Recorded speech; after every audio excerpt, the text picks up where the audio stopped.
Record on the computer. All right, so welcome everyone. Welcome back here for the episode 3 on the season 1, Rising Phoenix. I'm excited. I'm happy to have all of you here. This is really nice. This is really cool. Today we're gonna have the episode 3 on the Rising Phoenix, and today we're gonna talk about the 62 profile. That's what we're gonna talk only for today, and I'm so excited because this is us. This is us. So that's so cool. And after the 60 profile, we will speak about the 6-line frequency. So what is coming in 2027? Now you guys start to be pretty familiar with this. You know, we are living in a line 1 frequency at the moment, background frequency, line 1, and this will shift in 2027 to the line 6. So we're gonna talk about this, and we're gonna talk about, okay, what does it mean?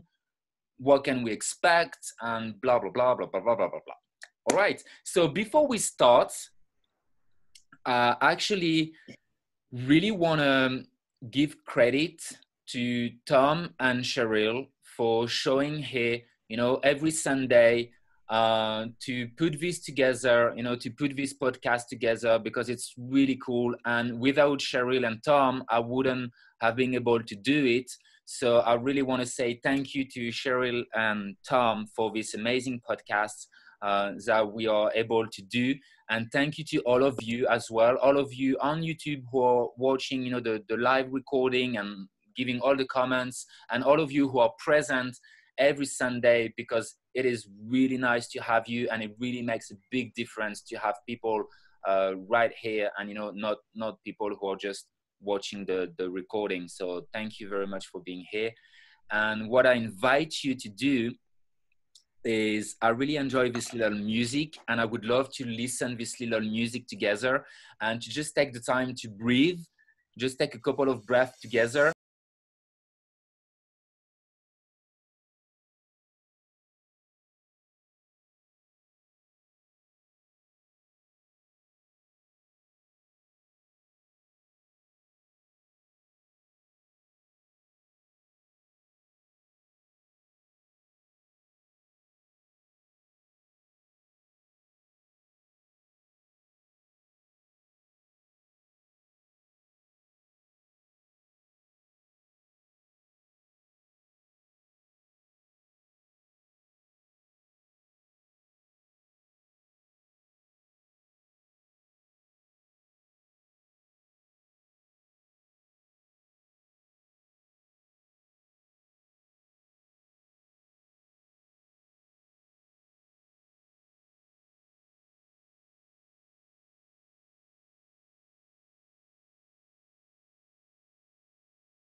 This is all time.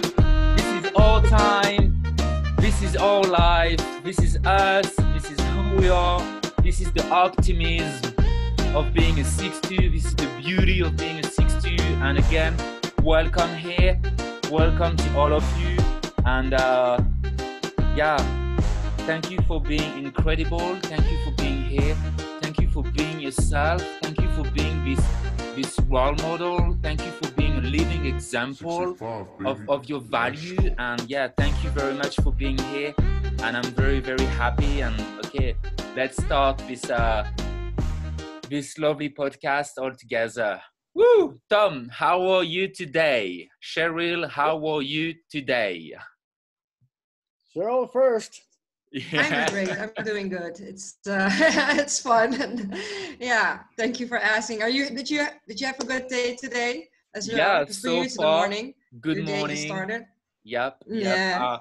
I woke up with a lot of melancholy, and I kind of like feeling the melancholy from the transit, you know, this gate 3, the third line, yeah. Yeah, the third line, the melancholy at the beginning, you know, and but it was good morning, a good morning. So just to remind everyone, today we have Tom, Cheryl, and myself. So we have a manifesting generator, emotional. We have Cheryl, who is a splenic projector, and myself, who is a pure generator. All of us are 6'2". This is a 6'2" podcast. We are all visionary and mystical people. So yeah, welcome into the podcast. The transit of the day, let's have a look. Today, it's a gate 3, ordering, the difficulty at the beginning. Last week, it was gate 42, increase, the gate of the growth, so we moved from growing and increasing to difficulty at the beginning. And I believe Tuesday or Wednesday, we will move into gate 7, nourishment, the gate of caring. What can we say about this gate 3? I think the gate speaks by itself, difficulty at the beginning, but what else can we say? Tom, any thought on it? Anything you feel to share? Yes, of course. Yes, of course. So 42, where we just came out of, was the completion of an annual process, okay? Mm-hmm. And it's an ending of something. And all endings are beginnings. So we go from the ending in the 42 of the maturation of that annual process to a brand new process and difficulty at the beginning. Yes, it's individual. It's very mutative. It can be a bit melancholic, but Mm-hmm. it is also really more about the new. It's about new files being downloaded. So, if you've been through a process and you say, boy, I'm glad that's over. Well, the good news is all's well that ends, okay? Because the moment something ends, something else starts. And this is where the third hexagram is all about. Okay, so it's a particularly good time for us all to be in quarantine and so-called social distancing, because we actually get to pay attention for a change, to be vigilant, to pay attention. And if you do that in some level of quiet and peace, whatever you can accomplish for yourself, that's when you'll get those new downloads, those new files, which is going to be essential in us knowing in the 27th hexagram following the 3, what to care about, what to nourish, what do we want to pour water on. Be careful where you pour water. Wherever you pour water, something's going to grow. So, be cautious with your water in terms of where you pour that. And that's about all I have to say about that for the moment. Mm-hmm. Thank you for sharing, Tom. Thank you. Yes. Cheryl, do you have any thought, anything you want to share? No, you pass? Nothing to add. No, pass. Okay. Yeah.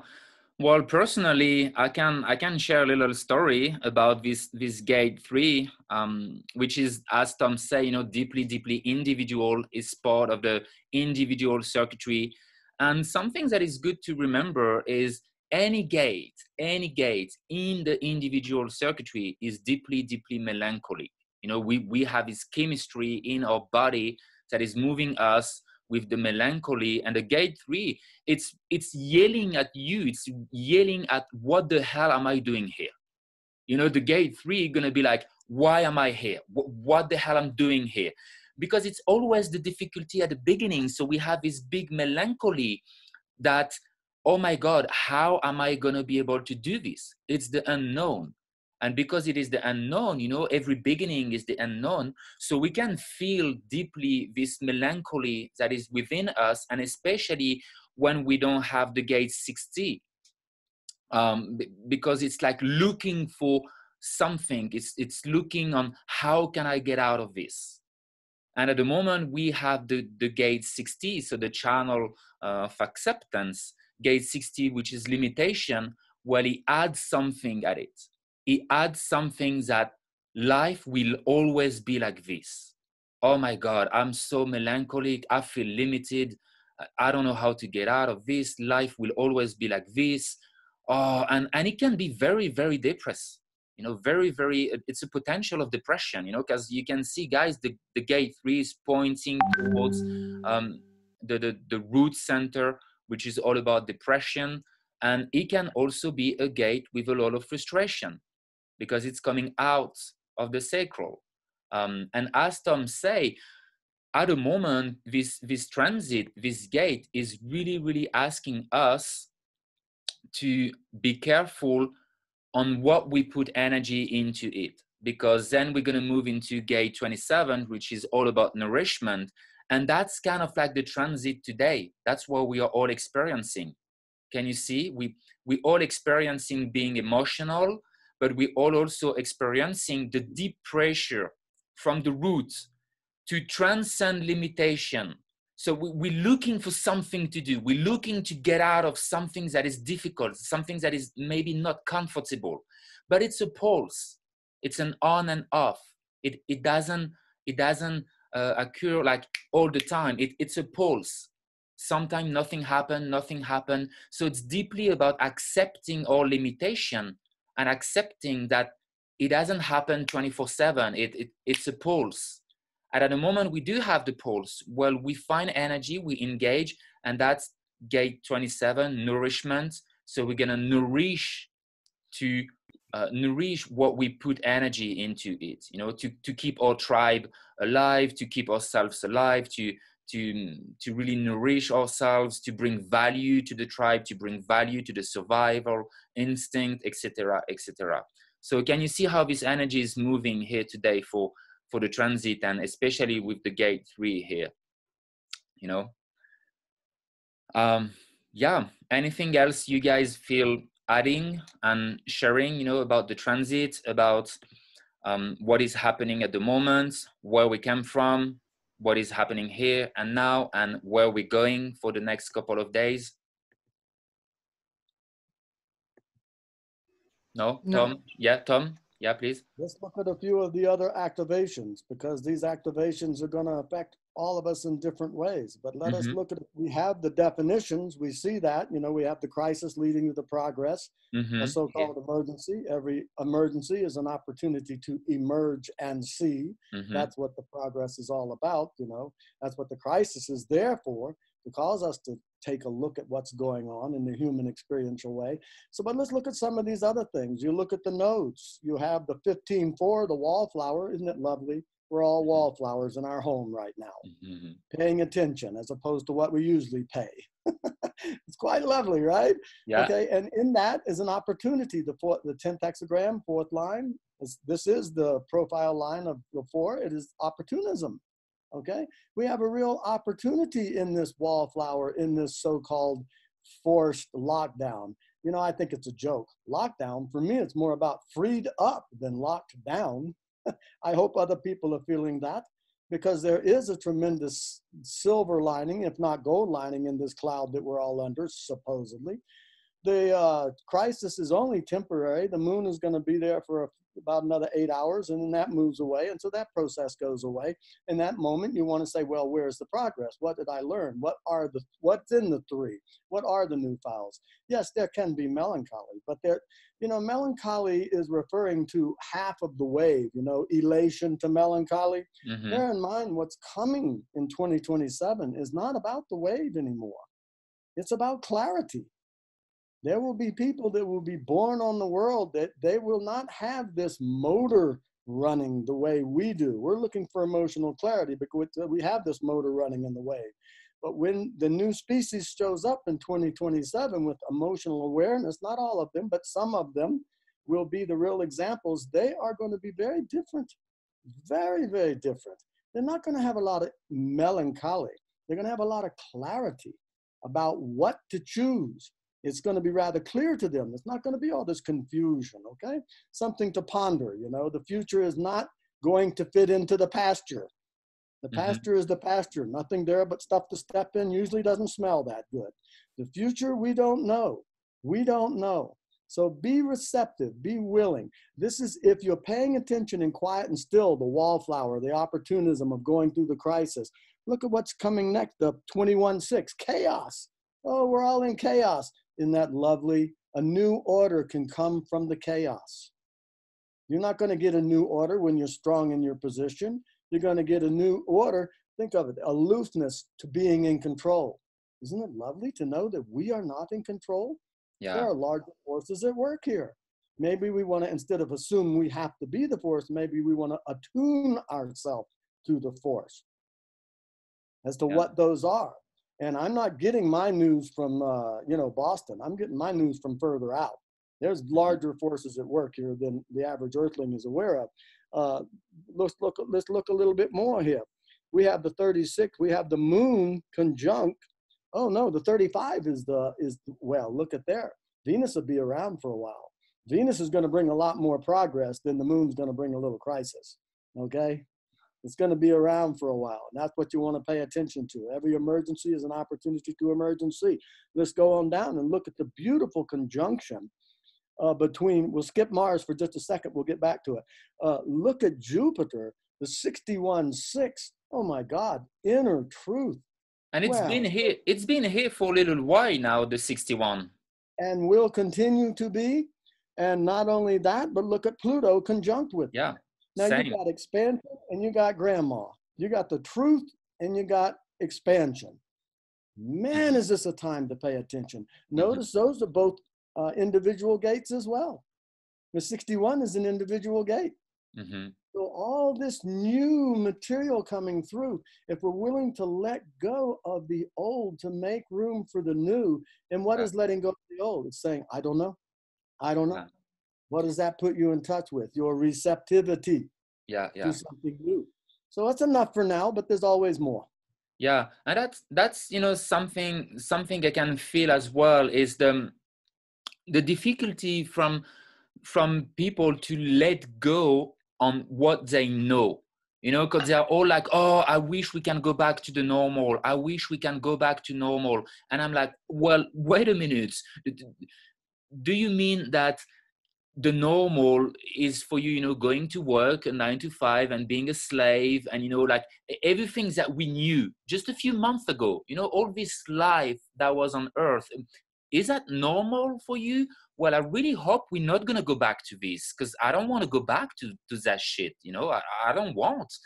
And I can see how, Morpheus in Matrix, he was like, you need to understand, Neo, that a lot of people are so dependent of the system that they will fight for it because they don't want to let go on the system. We cannot unplug them. They are so dependent on it. And that's something I can observe today, is really seeing how people are scared to let go the control or to let go what they know, because we're really going into the unknown. We're really going into something that we have no idea. And as you say, it's a big, big opportunity for us to actually have a look on our value and have a look on, okay, what we want. What do we really want for ourselves? What we really want to build for the future, for us.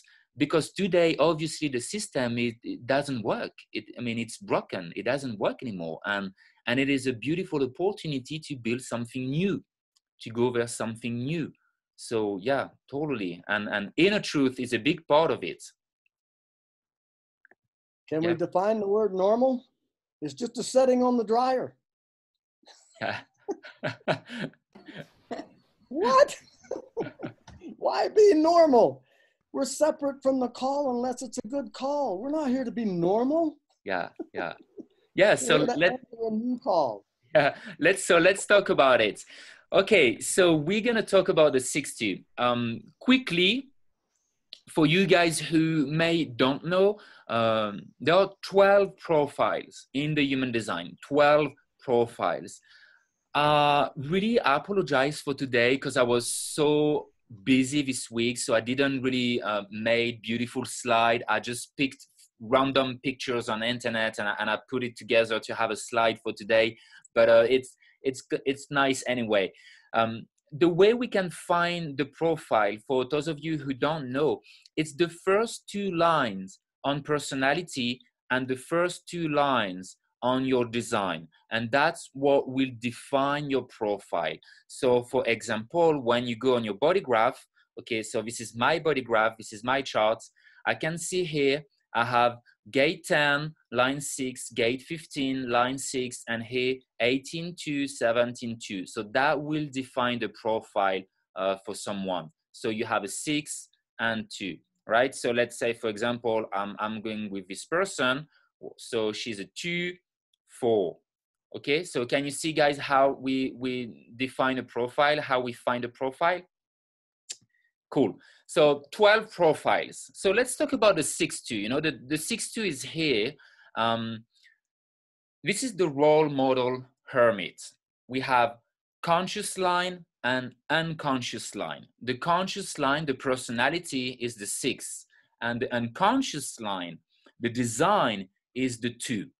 So the conscious line is more the information that we have consciously access, is what we really know about us. It's really the personality who actually is who we think we are. And the design is really the body sensation, is our vehicle. It's how the body is reacting. So the body is the line 2, the hermit. Yeah, anyone, Cheryl, Tom, do you want to start talking about this V62 profile? Do you want to start saying something about it? Oh, there's a lot can be said about it, but where I'm from, I'm a Southerner. Girls come first. Okay. So let's get Cheryl to go or to pass. Yes. I think the 6-2, talking about a 6-2 can courses. It can take a lot of hours explaining the 6-2. But let's start with the 6 personality, right? That's what we think we are. Okay. And the sixth line, we go by a 3-phase life. It has 3 phases. Our first phase, you know, goes from the moment we're born until we're like 28, 29, maybe 30. And then we live the 3rd line life, which is very trial and error. So we make mistakes, we endure a lot of trauma. And I'm so happy that I went through that phase and I'm on the roof right now, because it feels very safe. On the roof is very, you know, the only people you engage with is people who are trustworthy. And I think that's, Benjamin, you are just climbing the roof. Is that something you experience now? You know, more people who are trustworthy in your life? Yeah, totally. Yeah, I think one of the most important things I want to share with you guys about the 6-2 is to understand we were born as a 3-2. We were a line 3. The first 30 years of our lives, it's really a line 3. And if we have a look about the line 3, what is it? It's trial and error. It's a lot of pessimism. It's a lot of, it doesn't work. It's a lot of victimization. I mean, that's the shadow aspect of the line 3. You know, it's really the, unfortunately, and I remember Tom's telling me this last winter. He was like, I'm always amazed to see a person who is like 55 years old, a scientist, you know, who is discovering that putting water and acid will just blow up the whole laboratory. But then you have a kid who is 6 years old or 7 years old, and he's a line 3, and he's just doing a little mistake, and everyone is blaming him, you know. I mean, get the joke about it. So we are line 3 for the first 30 years of our lives. And this can be really, really difficult, because we have the line 2 who will be like, fuck everyone, leave me alone. So the first 30 years of our lives, we desperately looking for a way to escape and to retreat ourselves. But we can't do this because we're so stuck into the process that everyone is still seeing us. Everyone is still, you know, asking us things, and we're still in the trial and error process. So we're constantly looking for a way on how I can rethrow myself, how I can retreat myself, how I can just leave me alone. You know, I don't know, leave me alone. That's a big thing for the 6-2, the first 30 years. And that's also a big challenge, to just stay alive, to make it to 30, to not die before 30, right? Yeah. It was, I have a lot of traumas where I had like near-death experience. Not that I died and my body went out of me or something, but like if it was like a different, just one thing different, I could have been dead. Yeah. Right. And I had all these realizations when I got on the roof, how my life was in danger at that moment in my life. And I'm thankful that it happened, because there were trial and error phases. And, you know, trial and error just lets you know what works and what doesn't work. Now Yeah. I can recognize certain situations and see like, my life is not safe at this moment, at this location. I leave, you know. So the third line life, it's necessary. It's for a purpose. Yeah. And I don't want to, never want to go back again. Yeah. I like the roof, and I'm really looking for getting off the roof. Yeah. Yeah. Totally. It's a very natural process, and we need this process. We really need it. I was looking for nice pictures about, you know, the caterpillar, about the little butterfly. So I really want to compare the 62 with a butterfly. You know, we start with this little caterpillar, with this little things, and then we're going into the cocoon, which is after 30, you know, between 30 to 50, the second phase. So we're going on the roof, we like in our little cocoon, and we're healing our wounds from the first 30 years of our lives. We really purging all this pessimism and all this, you know, the pessimism of life. And we're going really more into, we can see here, the optimism, the objectivity. You know, that's when we start to really be the line 6.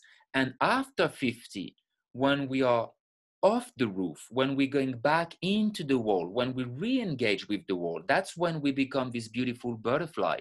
That's when actually our lives gonna start. But I remember when Manesh told me this, like at the age of 25, I was like, fuck this shit. I don't want to wait 50 for my life to start. You know, it was like, no, there's no way. But today, with a little bit of like a step back, I can tell this is actually an amazing process. And the 62, we are deeply, deeply, deeply, deeply blessed. I don't want to say we are like at the top, but I really think it. I think we are at the top. I think we are just the elite of all the profile, and we are very blessed. But yeah, that's how I see it. And it really makes sense. We are the only one here who have a different point of view. We are the only one here who do see the whole picture. We are the only profile here who can have this wisdom and this different access to life. And when we have a look on the house, so for you guys to understand how the 62 works, imagine a house. You know, we have line 1, which is the foundation.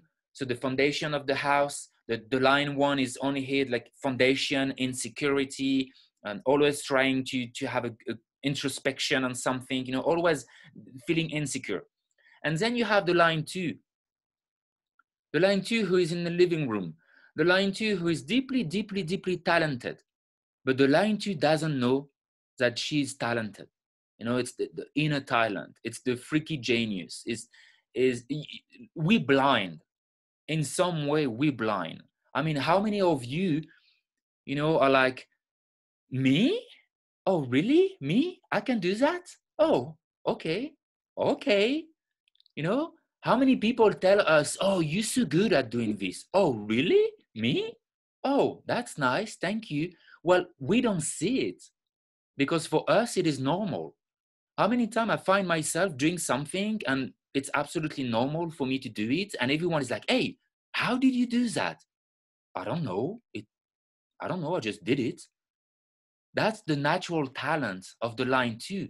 And that's why the line 2 is in the living room, playing the little guitar, enjoying himself, being the hermit, and everyone in outside on the street and looking at the window and looking at the 2. And they're like, oh, how he's doing this. Oh, I want this. Hey, you know, and everyone is projecting on us. Everyone is expecting us to do things, because it's also a deep projection line. And then we have the line 3, which is, you know, on the stairs, climbing to the first floor and trying all those many things. Fine. Line 4, which is at the first floor, talking and networking, finding opportunities with everyone. Those people are really good with network. And then we have the line 5, the heretic. The line 5 is at the window, screaming a message, you know, sharing something. That's the messenger, you know, the heretic. He's like, hey, we're going to do like this and listen to me and blah, blah, blah, and whatever. And the 6 finally off the house. The 6 is not even in the house. The 6 doesn't care about what's going on in the house. The 6 doesn't give a fuck about what is happening right now. The 6 doesn't give a shit about, the past and all those things. And the 6 is really interesting about what's going on in the neighborhood. The 6 today is really interested on things that we don't even imagine. The 6 is interested about what we don't even think about it. The 6 it's already looking forward in the future. The 6 is already looking at the possibility of trying a different way, of bringing a different way of doing things. And that's why we're so different. That's why we really separate from the rest of the world. So that's kind of like the 6-2. I hope you guys understand, bringing the line 2, the line 6, and we're just gonna keep talking about really the 6, the 2, and I'm gonna end with this before Cheryl and Tom add, if they want to add things. But the 6-2 is a very transpersonal destiny. It's a transpersonal destiny, which is mean that we fulfill our destiny through the others, and we are only 30% of the population. So imagine we have 70% of the population who is personal destiny. Here, all those profiles who are right angle, and right angles, they only care about themselves. It's a personal destiny. They haven't been designed to be absorbed into someone else's process. They are here for themselves. And that's the big difference. When you have a mother who is, a 2-4, a 1-3, a 4-1, or whatever, we have a mother who is a right angle, and we have a child who is a left angle. Well, at some point, the child gonna be like, what's wrong with my mom? Why she doesn't care about me? Why she's so self-absorbed? So the child gonna start having low self-esteem, the problems about self-confidence, problems about maybe I'm not worthy, maybe I don't deserve to be here, because the child desperately need his mother, father, or someone to fulfill his destiny, to feel like it's a transpersonal destiny. Do you understand what I mean by saying that's going to be a problem? And so we grow up as a 6-2, trying to fulfill ourselves through the others, because that's what we are here for. I mean, there's no point for me, absolutely no point, to do this podcast if it's not useful or helpful for someone. I don't care. I'm gonna be like, fuck this shit. I know the knowledge, why I should share it with the world. Let me stay at the top of the hill in my mountain and fuck everyone. But at the moment someone is calling me and someone is like, hey Ben, this is helpful, can you do that? Oh really? Okay, let me put it together. And then I feel excited. I feel, wow, this is useful for someone. But otherwise I have no reason to do it. Even for myself, I'm like, why I should do it? I don't care. But at the moment I can see it's useful for someone, wow, hell yeah, I do it. Can you guys relate with this? Can you guys relate with the transpersonal destiny? Yes, of course. So, Tom, Cheryl, yeah, please, let's keep flowing. Anything to add or to say? Yes, it's always about adding. A point of view is a Yeah. beautiful thing, as long as we recognize that that's what it is. It's a point of view.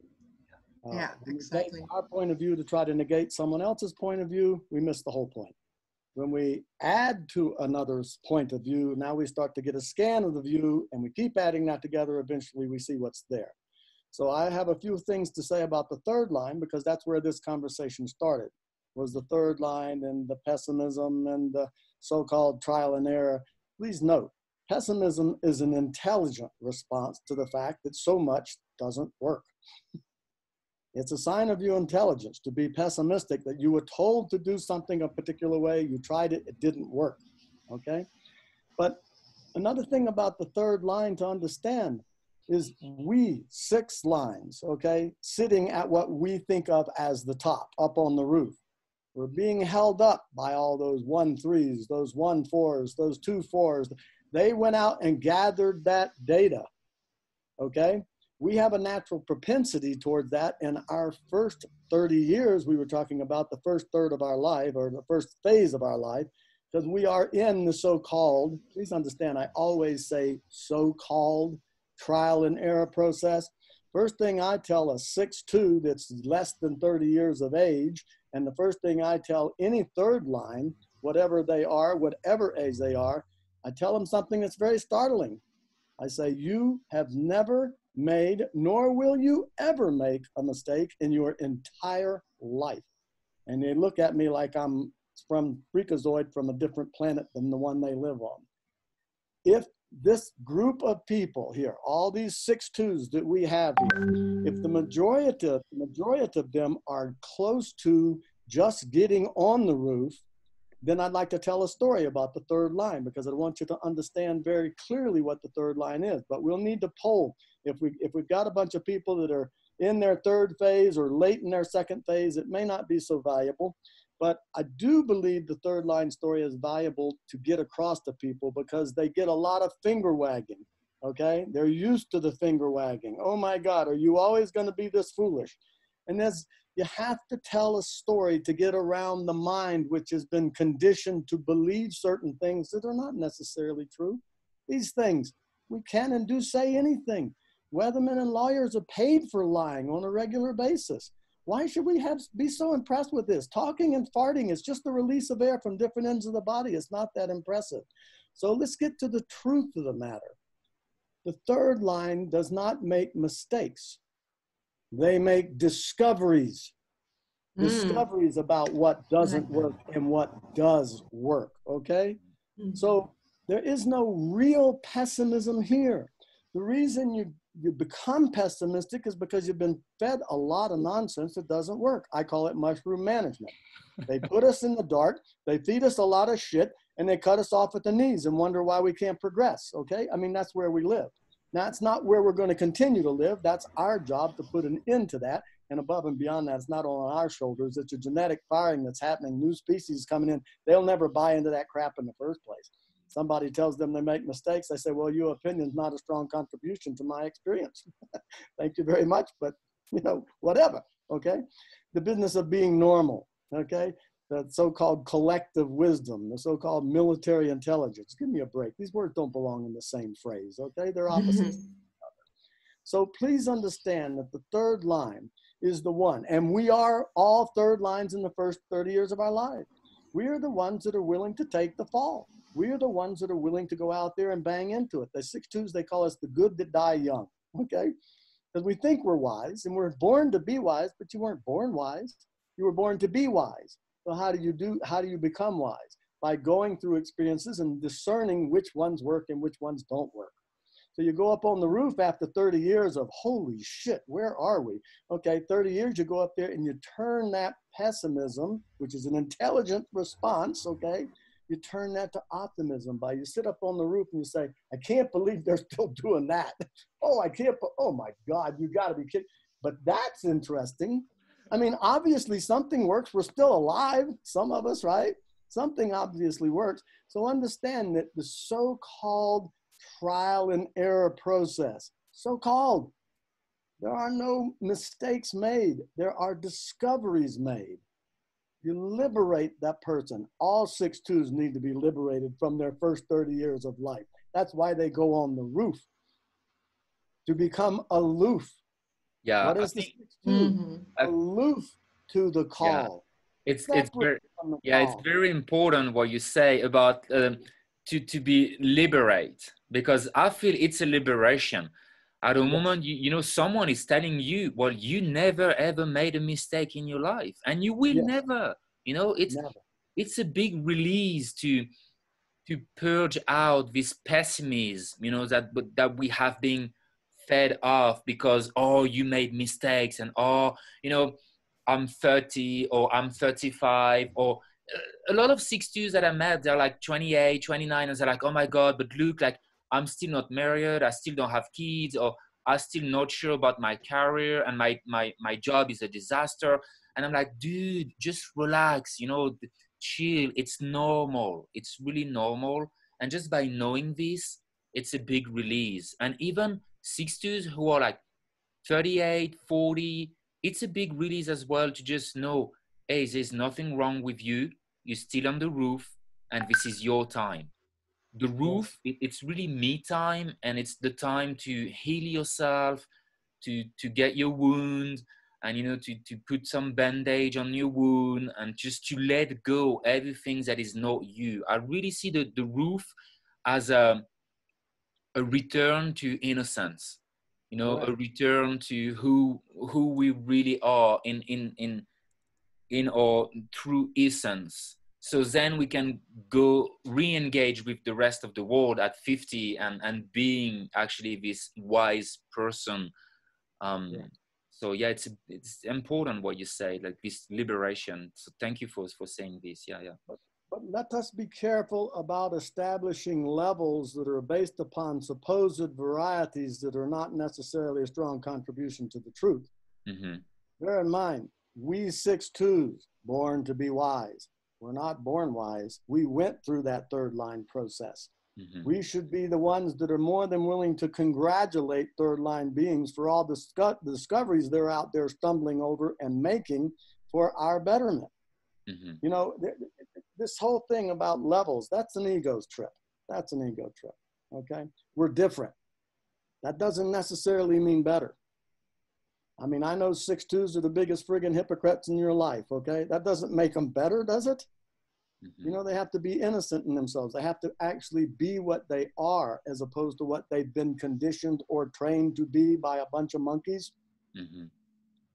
You know, we're not interested. Yeah, we're not interested in the past. Yeah. We're interested in what the monkeys haven't even thought of yet that's possible, not only possible, but better, that we can bring into the world. That's why we're separate from the call. We want to get our news from further out.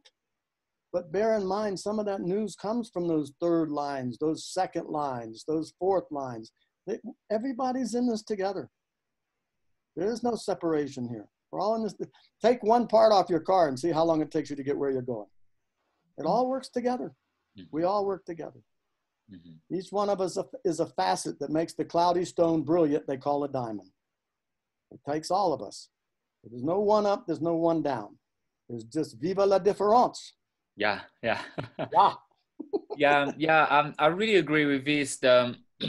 We are all very different, and that's what I keep saying, like most of the time. No one is better. It's not better. Is no one is more worthy than someone else. But it's like, for example, you know, if I want to learn how to, I don't know, to chop some wood, maybe Tom knows better than me how to chop some wood. So he will be better than me at chopping wood, but it doesn't mean he's more worthy than me. So that's the big difference with words. When I say maybe, you know, 6-2, we are different, we are the top, that's the way I personally see it, but it doesn't mean we are more worthy than the rest of the profiles. Because without the rest of the profiles, well, we wouldn't be able to be here, because it works as a whole. So as a whole, a unity consciousness, we all contribute here. And maybe we can say something about what profiles are actually. I wanted to start with this, and I went with something else, but to understand what profile is, it is the costume of your soul. It is kind of like the role that you are playing here in the movie. You know, it's like you're watching a movie, and you have behind the scene, you have the director, and the director, it's kind of the program. And the program is telling Alto's character to play the scene so we can have a movie. And we have Alto's personage, you know, Alto's character. And so we have the 1-3 playing his role, we have the 5-1 playing his role, and we have the 6-2 playing his role. So that's kind of like how we can have a look on what it means, what the profile is. It's really a role, a costume that we are playing. That's how we have been genetically designed to play a role in our life, right? Imagine this movie for a moment. We're all 6'2s. There's nothing else. We're all 6'2s. We're all standing there at the mouth of the cave. And what are we? Separate from the call. What the hell's going to happen? Nothing. Nothing. Investigative martyrs who are, they can't be aloof to the situation. We're aloof and we're getting used to the cold and we're getting used to being hungry because we're just like being separate from it all. Nothing's going to happen. You see what I mean? The 1-3s, they lay the foundation and they test that foundation. Mm-hmm. And then we can build on that, which is the only reason we've got the view. Without the house holding up the roof, we wouldn't have it to sit on. Mm-hmm. So, you know, once again, something I need to say right now. Last week, I was giving, I was bearing true witness to what a projector is. And I think I may have offended some manifestors. It was not my intention to offend manifestors, okay? Manifestors just need to learn how to be peaceful and relax. It's not all on their shoulders anymore. Thank you for your service, but it's not all on your shoulders anymore. The projectors are here to be guides. Manifestors are still going to manifest. They will still be, for some period of time, 7, 8, 9% of the population. But they're on their way out. That doesn't mean they're going away. It just means they need to relax. We need guidance for a new system. Manifestors don't necessarily know what that system is. Unless they're 6'2 manifestors that have learned to chill, they're out there running around doing what they've always done. Thank you, not a problem. If it wasn't for manifestors, we would have all been eaten by some other species eons ago. So thank you for your service. But there's plenty of us around now. It's not about survival. It's about thrival and it's about consciousness. It's not just survival anymore. Mm-hmm. That's why it's nothing against manifestors, but projectors are going to be the guides. And something we are all going to need is guidance. Yeah. So this something I wanted to clear up. I got some comments from people. Well, he sure did rack the manifestors. No, I did not rack the manifestors. I was just giving credence to the function of projectors. Yeah. By the way, there's 20 projectors for every one of you. Okay, manifestors, calm down. Calm down. Thank you for what you've done. You got us to this point, but we need to go beyond that point now, and you can relax. You'll hear Ra say, I'm as young as anything you're going to meet, but it's the old way. Nobody is going to listen to that anymore. They don't care what you say. They want to observe what you do and follow what you do, not what you say. And that's why there's such pressure on 6-line beings right now. We have to be the walking examples, walking, being, not necessarily talking. Oh, yes, we'll always talk. What are you going to do about that? You know, the 12th gate caused the larynx to drop. That's why we are the top of the chain. We're not at the top of the food chain because we're stronger than anything else. We're weaker than most everything else. We're at the top of the food chain because we can communicate and articulate. So we'll always keep doing that. But if we're saying one thing and doing something else, we're all on our way to hell on a pair of roller skates and going to get there really quick. They're going to be seeing what we're doing. Are we actually walking the talk? That's the burden on the 6th line, which is why we're under a lot of pressure right now. And we can see that what you say is very relevant because we can see a lot of 6'2" who, for example, you know, don't know this knowledge and they never really took the time to be on the roof and are still into the 3rd line phase. And when they reach 50, well, they just go back straight to the 3rd line. They don't really get the chance to relax. So it's kind of like a test. The 30 to 50, it's really about chill the fuck out and start to become you. Because if you don't become the 6'2", if you don't become the 6, when you reach 50, you just go back to the 3rd line, right? So you back in the game, back doing like these shitty things.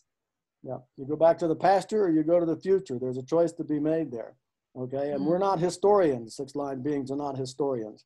We're futurists. If you're a 6'2" or a 6'3", look in the wheel at the next hexagram. That shows you where you're heading. You're not a part of the house. You're on the roof of the house looking at the next process. So if you're a 6'2" and you're a 6'3", You look at the next hexagram, you'll see what you're here to approach. Not about the hexagram that I'm born on the cross of deliverance, okay? 40th hexagram. The next line is on the cross of consciousness. So I'm going to be delivered based upon becoming conscious.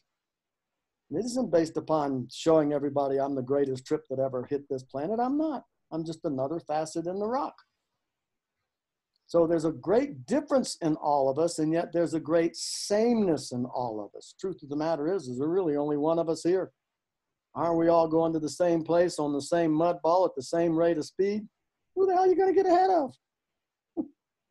Mm-hmm. So yeah, what Tom is saying is like, Yeah. so to give you an example, you guys can just, go on your chart. When you go to My Body Graph, so you put your chart, you have a look on your first gate here, which is your sun personality. So for me, it's gate 10, line 6. You put the mandala. So the gate 10 is here. So what he's saying is we are interested about the next gate because we're looking, at what is next. So just to be sure, they look at the right or the left? They look Left. at the left, okay? Okay. You look at what's coming, not what's gone by, what's coming. You're gonna love this, brother Benjamin. Yeah. My melancholic friend. Where are you going to? The joyous. Yeah. The authority to challenge the pattern as to whether the pattern is right or not. Do you hear that in your voice 24 hours a day? That's all I hear in your voice. This is fucked up. Look at the joy on this man's face, okay? I mean, that's where you're going. You're going to finding the right pattern that doesn't have to be challenged by work on what's been spoiled. It's the joyous. If it's a free-for-all, then, come on, everybody's just out there having a great time at the big orgy of life, making idiots.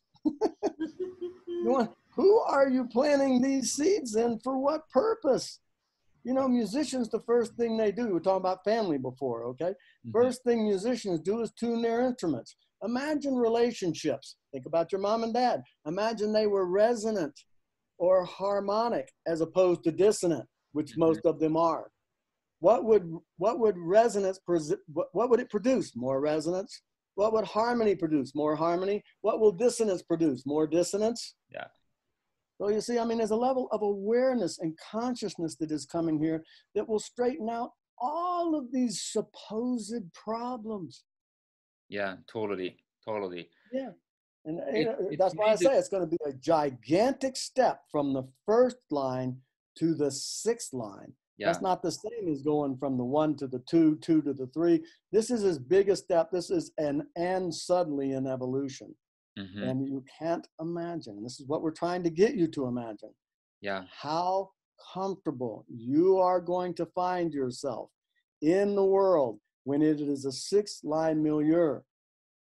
You'll say, oh, this is my time. Yeah. I'm actually here. And the calls will be answerable because everyone's by projectors. When I sit around with a projector, I say, you're in a better position to be my guide than I am to be yours. I just know the language better. But the truth of the matter is definition is fixed and narrow in its way of being. That's what it is. Where you're open, that's where you can be potentially wise if you're not overwhelmed by the bullshit. Mm-hmm. Yeah, totally. So none of these things are etched in granite. They all work together. Yeah. Before we talk actually about this, I know for a lot of us, relationship is a big deal. And you just mentioned it, relationship. So would you guys be interested that we talk about relationship? Because here, we can see the bonding strategy for 6-2, for the line 6. Is the soulmate or not?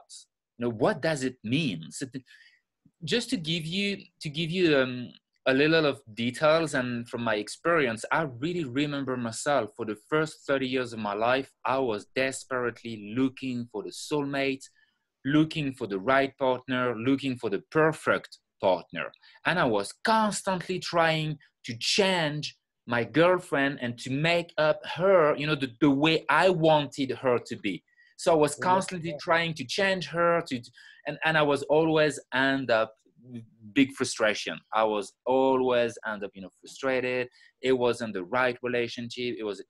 So at some point, I kind of like became really pessimist and was just, fuck this shit. I don't want to be in a relationship anymore. You know?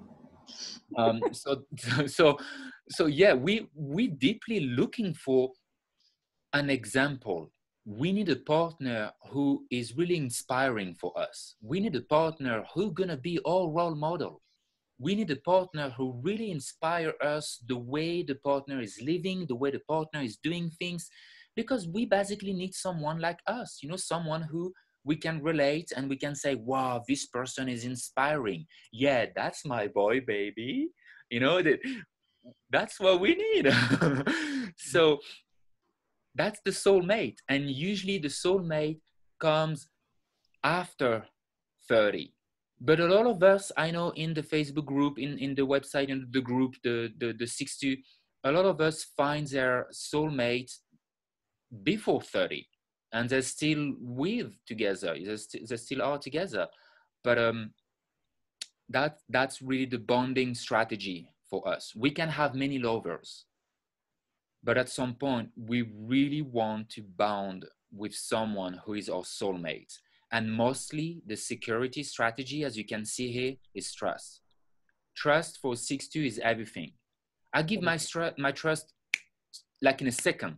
At the moment I meet someone, you have my trust. But if you screw me, you lose me forever. I will still be here. I will still be around. You ask me, I will talk to you a little bit, but that will be only shallow. It won't be depth anymore. It won't be as deep as if I trust you. And I think you guys can relate to this. We give our trust, but if you screw me, you lose me forever. And then we will just be, okay, okay, that's it. So that's something that is very important, especially when we go on the roof. As Cheryl mentioned at the beginning, I'm really experiencing who is trustworthy, who is worth my time, who is really trustworthy my time, and that's when we're going on the roof. We don't have time anymore for drama. We don't have time anymore for all those shitty drama, whatever. We don't have time for this. I'm on the roof. Sorry, I'm busy with myself, and it doesn't mean that you are not worthy. It just means you're not worth my time. Maybe you're a good person, but if I cannot trust you, you're not good for me, So I don't know what, Cheryl, you can share about this, because that's a topic that I talk a lot with Cheryl, because she hear me a lot about where's my soulmate, and she's like, chill, Yeah, I say chill because I remember how desperately I was searching for the soulmate when I got on the roof, when I was climbing the roof. I've been single so most of my 20s, and then you turn like, I was 29 when I got on the roof. So you're there like, oh my God, you're getting older because you're still in the homogenized way of thinking. The homogenized way of thinking is telling us you have to have everything together before your 30s, right? Or if you are 30, you got to have the wife, the kids, and all that stuff. And we as 62 role models, we are here to show that we take more time to mature, to get all these things done. So I was so desperate looking for a soulmate, and especially what Ben said, I was searching for someone who was like me, who would understand me, and who accepted me like who I was. But the thing was, I didn't accept myself, so I could not accept the other person either. So I tried to change them, which is such a no-no for a 62 person. The moment you start changing someone, it really brings dissonance, or the energy is it's not good for the relationship. And what I noticed getting more on the roof, I got in a relationship thinking that person was the soulmate. Actually thinking back, all the relationship I had for that moment, I felt like the soulmate connection. And then all of a sudden, you just woke up and like, no, this is not my soulmate. Move on, right? So, oh my God, I lost my train of thought. Open head center, right? Yeah. Yeah. Anywho, so the soulmate, I think I got it now. Yeah, in the end, you know, I got through the relationship. I'm still 39, still on the roof. I got invited to a new relationship. Hopefully it's the soulmate or not connection. Because really, I think in the end, we are our own soulmate as a 6-2. Like that's the most important relationship to have. Like, you know, to accept our authentic self, you know, and that's so important to accept ourselves before getting into a soulmate relationship, because we need to accept them also as themselves, whatever that may be or Mhm. who they are, you know, and without changing them, because I don't want to be changed at all. Yeah. Yeah. So yeah. Yeah, and I remember some things that you shared with me a few years ago. I was just 29, going to my 30s, and I remember, I think I was like sharing about one of the girls, and I was like, oh, I think maybe she's the one or whatever. And you really, I really enjoyed what you say, because it was kind of like a prevention. You just said, don't jump desperately into a relationship. You know, take your time and see, because you don't want to make the mistake thinking that's your soulmate, Mm-hmm. and then waking up at 36 or 37 and realizing, oh my God, that was a disaster, or whatever. But also what you say is very relevant, that in the moment, any relationships that we have, they are just perfect for us in the moment. Mm-hmm. And what we are, Exactly. when I think about it, you know, all my past relationship, and to be really transparent with all of you guys, you know, I had only one girlfriend in my whole life, like one relationship. All the rest was just lovers. So I had hundreds of lovers. You know, that was a 1 week to the 3 weeks to a 1 month to 3 months, but that wasn't really a relationship. And I had, so far, what I can remember, I was in a 5 years relationship, but all the rest was only just lovers. And now I can see all those person were here to help me to go to the next one. And I think that's something that Abraham Hicks, you know, if those of you know Abraham Hicks, that what she said every relationship is here to get you ready for the next one.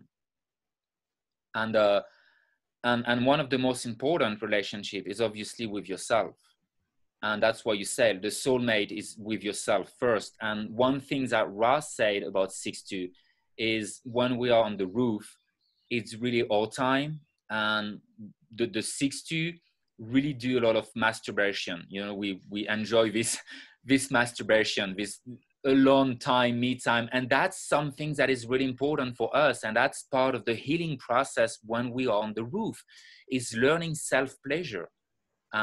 And that's very healing, and that can really help you to find a soulmate, because the soulmate is someone that you don't want to change. You don't want to fix the person. There's nothing to fix Exactly. into this person. It's really accepting, because I love myself, I accept myself, I can love you the way you are, you know. And that's a big deal for 6-2. So Tom, you wanted to say something? Oh God, there's always something to say. Go for it. Question is where. So I'd like to go to very simple things. Uh-huh. Okay, but I want to tell a joke first. All right. Okay. There are only two kinds of people in the world. There are people that masturbate, and there are fucking liars. And that's the only kind of people there are in the world. I can tell you right now, being on the 40th hexagram, a 6'2", I'm no fucking liar. All right? Okay. So let's go to something very simple. Okay? You've all said it a number of times, but it needs to be accentuated. How can you find a soulmate if you're not capable of being one? You can't. Mm-hmm. You can't. So let's be very clear as 6'2s, okay? You want to find soulmate, you better be one and know what that is, okay? It's a very different thing than the tribal arrangement of let's make a deal, let's make a bargain, let's make some rules, all that kind of stuff. That's what's going away, okay? We are going to be exposed to what is potentially, rather than a special relationship, which is something you have to spend the rest of your life being insecure and protecting, okay? As opposed to having a holy relationship, which is something you can have incredible confidence in. This is not human design information. This is another revelation for another time. But to make it very simple, let's go back to kindergarten where we learn what we really need to know.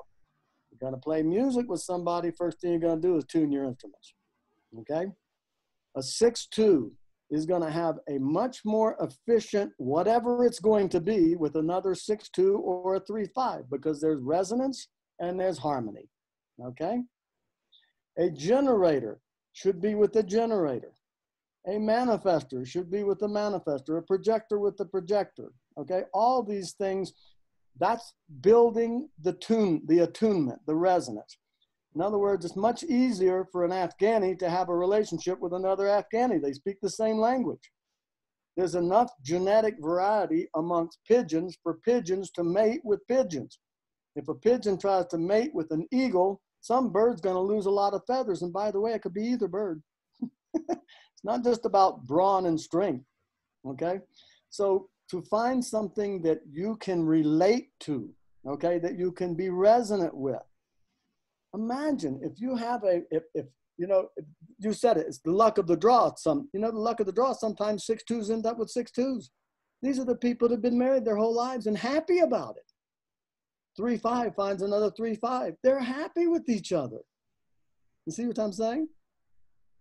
So okay, that's design. Let's go more basic than that.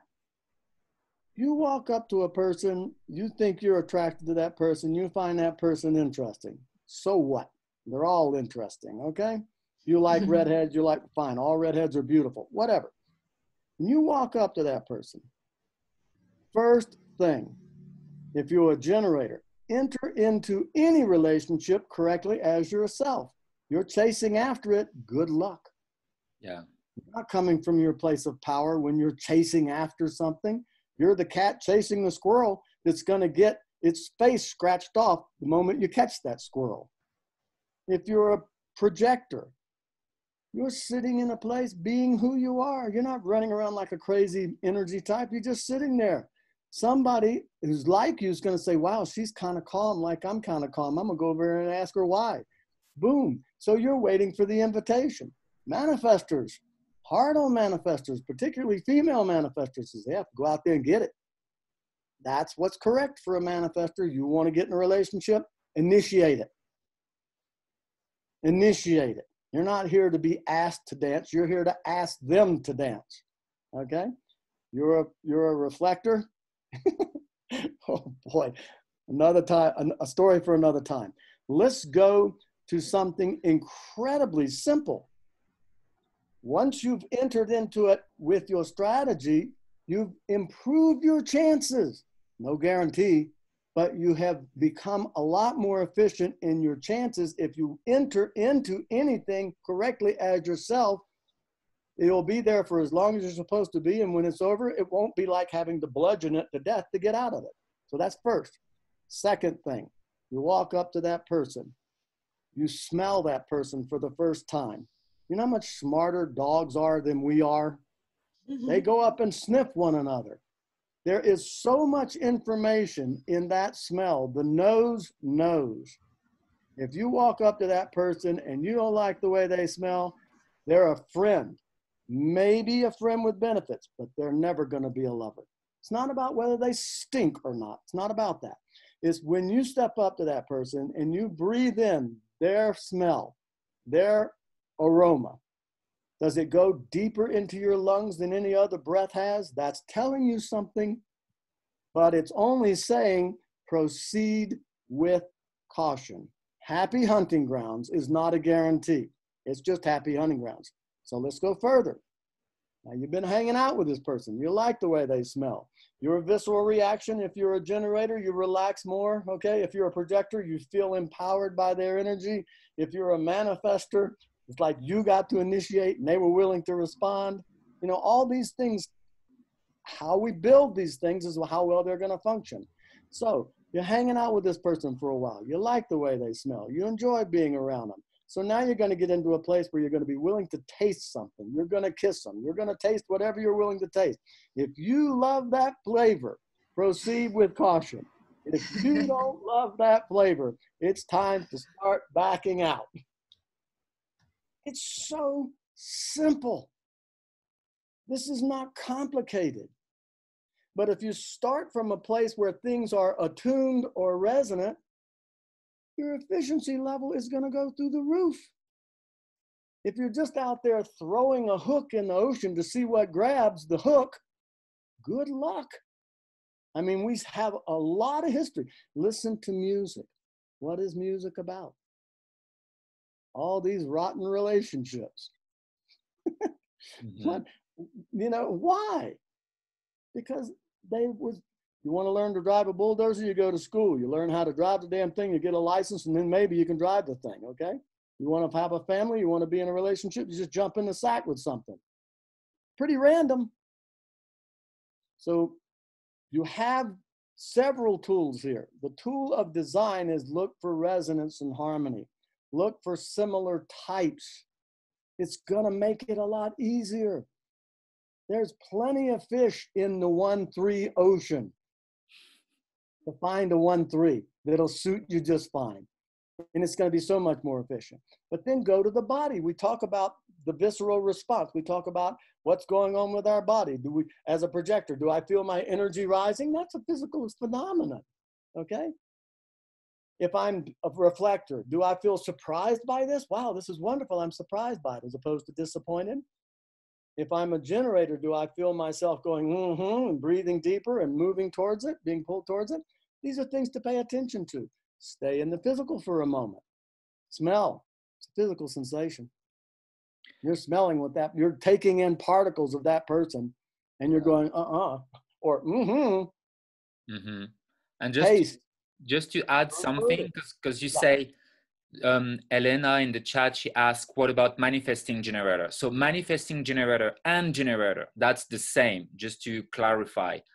Generator is a generator is a generator. The difference between a manifesting generator and a generator is that the manifesting generator can skip steps.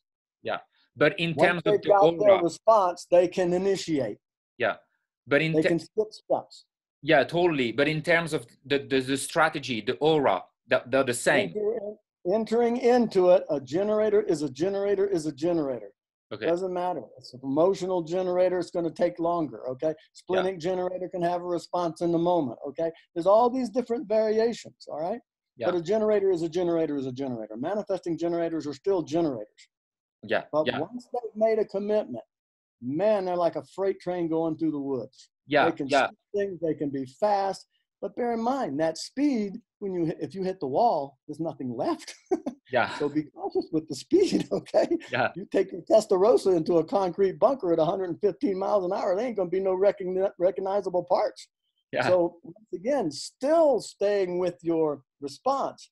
Yeah. But you can put your foot on the gas once you're in touch with your response. Yeah. So that was the question. Is there is a difference between manifesting generator and generator, but they are the same with the aura. So the aura is still doing the same talking, and the strategy is for both way to respond. Strategy, what's that telling us? How do you enter into something? Yeah, yeah. Okay, that's what that strategy is about. If you enter into something correctly as yourself, you've got a chance. Yeah. If you enter into something random because you like the color of her hair or you like the car that he drives, well, we know how that goes. Yeah. So there you go. All right, cool. Yeah, thank you for this. What about so we talk about the 6 a lot, but what about the line 2? I spoke a little bit about the line 2, but let's have a look. The 2 in his deep nature is a hermit, you know, the Democrat. We, in our sexuality, we really resonate with shyness and boldness. I mean, I really enjoy when I meet a woman who is a bit shy with me, or a woman who is really bold, you know, who come after me. I'm like, oh, wow. And I become shy. And so that's how we really resonate. This is the resonance for us. And then humanity, well, we deeply nourish her or deplete her. So let's talk a little bit about the line 2. Something that I really want to say again about the line 2, and that was very relevant for me, is you don't need to study. You don't need to worry about what to say, about studying, about, you know, if you have a test, or like before, for example, during the podcast or whatever, we just show up. We show up and we trust our natural talent. I trust that we know exactly what to say. It's somewhere in my mind, in my brain, it's here.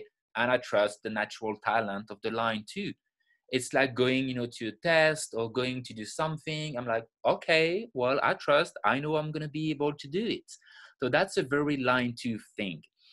And because we have this natural talent, you know, this inner gift, well, people are projecting on us, and they project on us, and they see us, they see the potential, and they are like, oh, you should do this. Oh, you should be that. Oh, you can do this. You can do, be this, or whatever it is, you know, and they're constantly projecting on us. And because we don't meet their expectation, they get pissed with us, because we're like, no, I don't want to do this, or whatever the case is. And so that's how people can end up pissed with us, because, you know, we don't meet expectations they have, or the projections they are doing on us. Something, Cheryl, you want to add something with this? Because I know we spoke about this at some point. I don't remember when, but I think I was sharing something with you, and I was like, well, I don't get it. This woman, she's constantly projecting that shit on me. And you were like, oh, that's normal. That's the line too, you know, that's what's happened. And oh, wait, we can hear you. I was muted Yeah, okay. and talking. Yeah. So yeah, but that's the thing about us, you know, we're so natural doing our own thing, and we project out our energy, and people observe us, and then, you know, they see things. And yeah, most of the time, I don't know if anyone can relate, you know, when I do things, I just like to do those things when I'm alone. Yeah. I want to do everything alone. I want to clean my house when I'm alone, when I want to do my work in my own space. I don't like when people watching me, you know, and yeah, when people, you know, when I'm, you know, when there's sexy time being romantically, when my girlfriend, she points out something that's nice, I'm like all shy, like, Yeah. don't show me that you're observing me and that you're noticing things.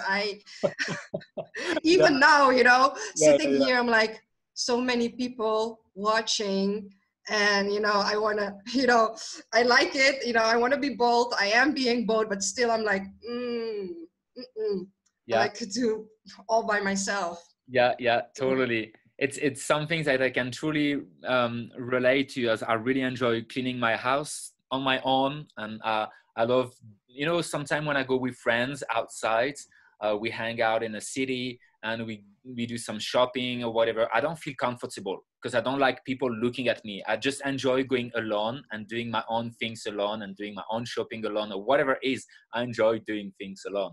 Exactly. And when we go on the roof, so the 30 to 50, we are in a phase where we are observer, correct? We observe the world. And then after 50, we become observers. So people observe us, right? But that's what's coming. Yeah. We will be the observers that are being observed. Yeah. That's what's coming, boys and girls. They're not going to listen to our talking. They're going to watch our walking. We will be the observers observed. The second line, we need to be called out. Yeah. But bear in mind, if you're a regenerator, you're going to have a response to that call. If you're a projector, you're going to accept the invitation or not, based upon whether you feel recognized by that call. If you're a manifester, you're going to decide whether you want to initiate or not. So you keep adding all these layers in. Before we etch anything in granite, remember the incredible variety that is available in just these 12 profiles and these 4 types. Yeah. You know, bear in mind, you know, we are on the surface when we are talking about the chart design, okay? But you got 64 hexagrams, 6 lines, that's 384. You got 6 colors, what's that number? It's getting to be a big number. Then you got 6 tones times that, and then you got 5 bases times that.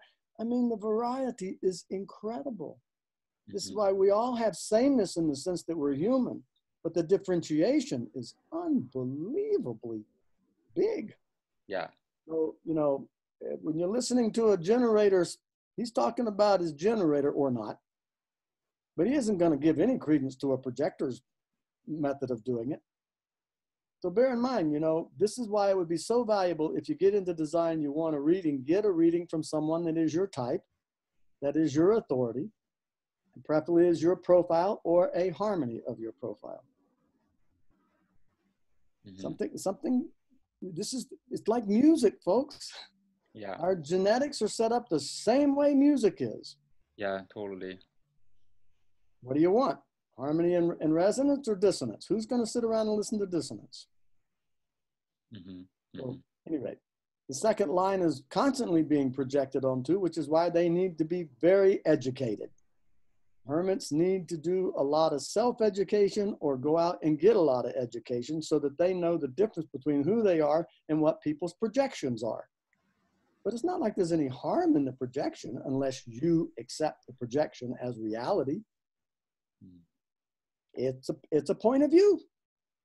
Thank you very much. We'll put it in all the rest of the points of view and see what's in the view.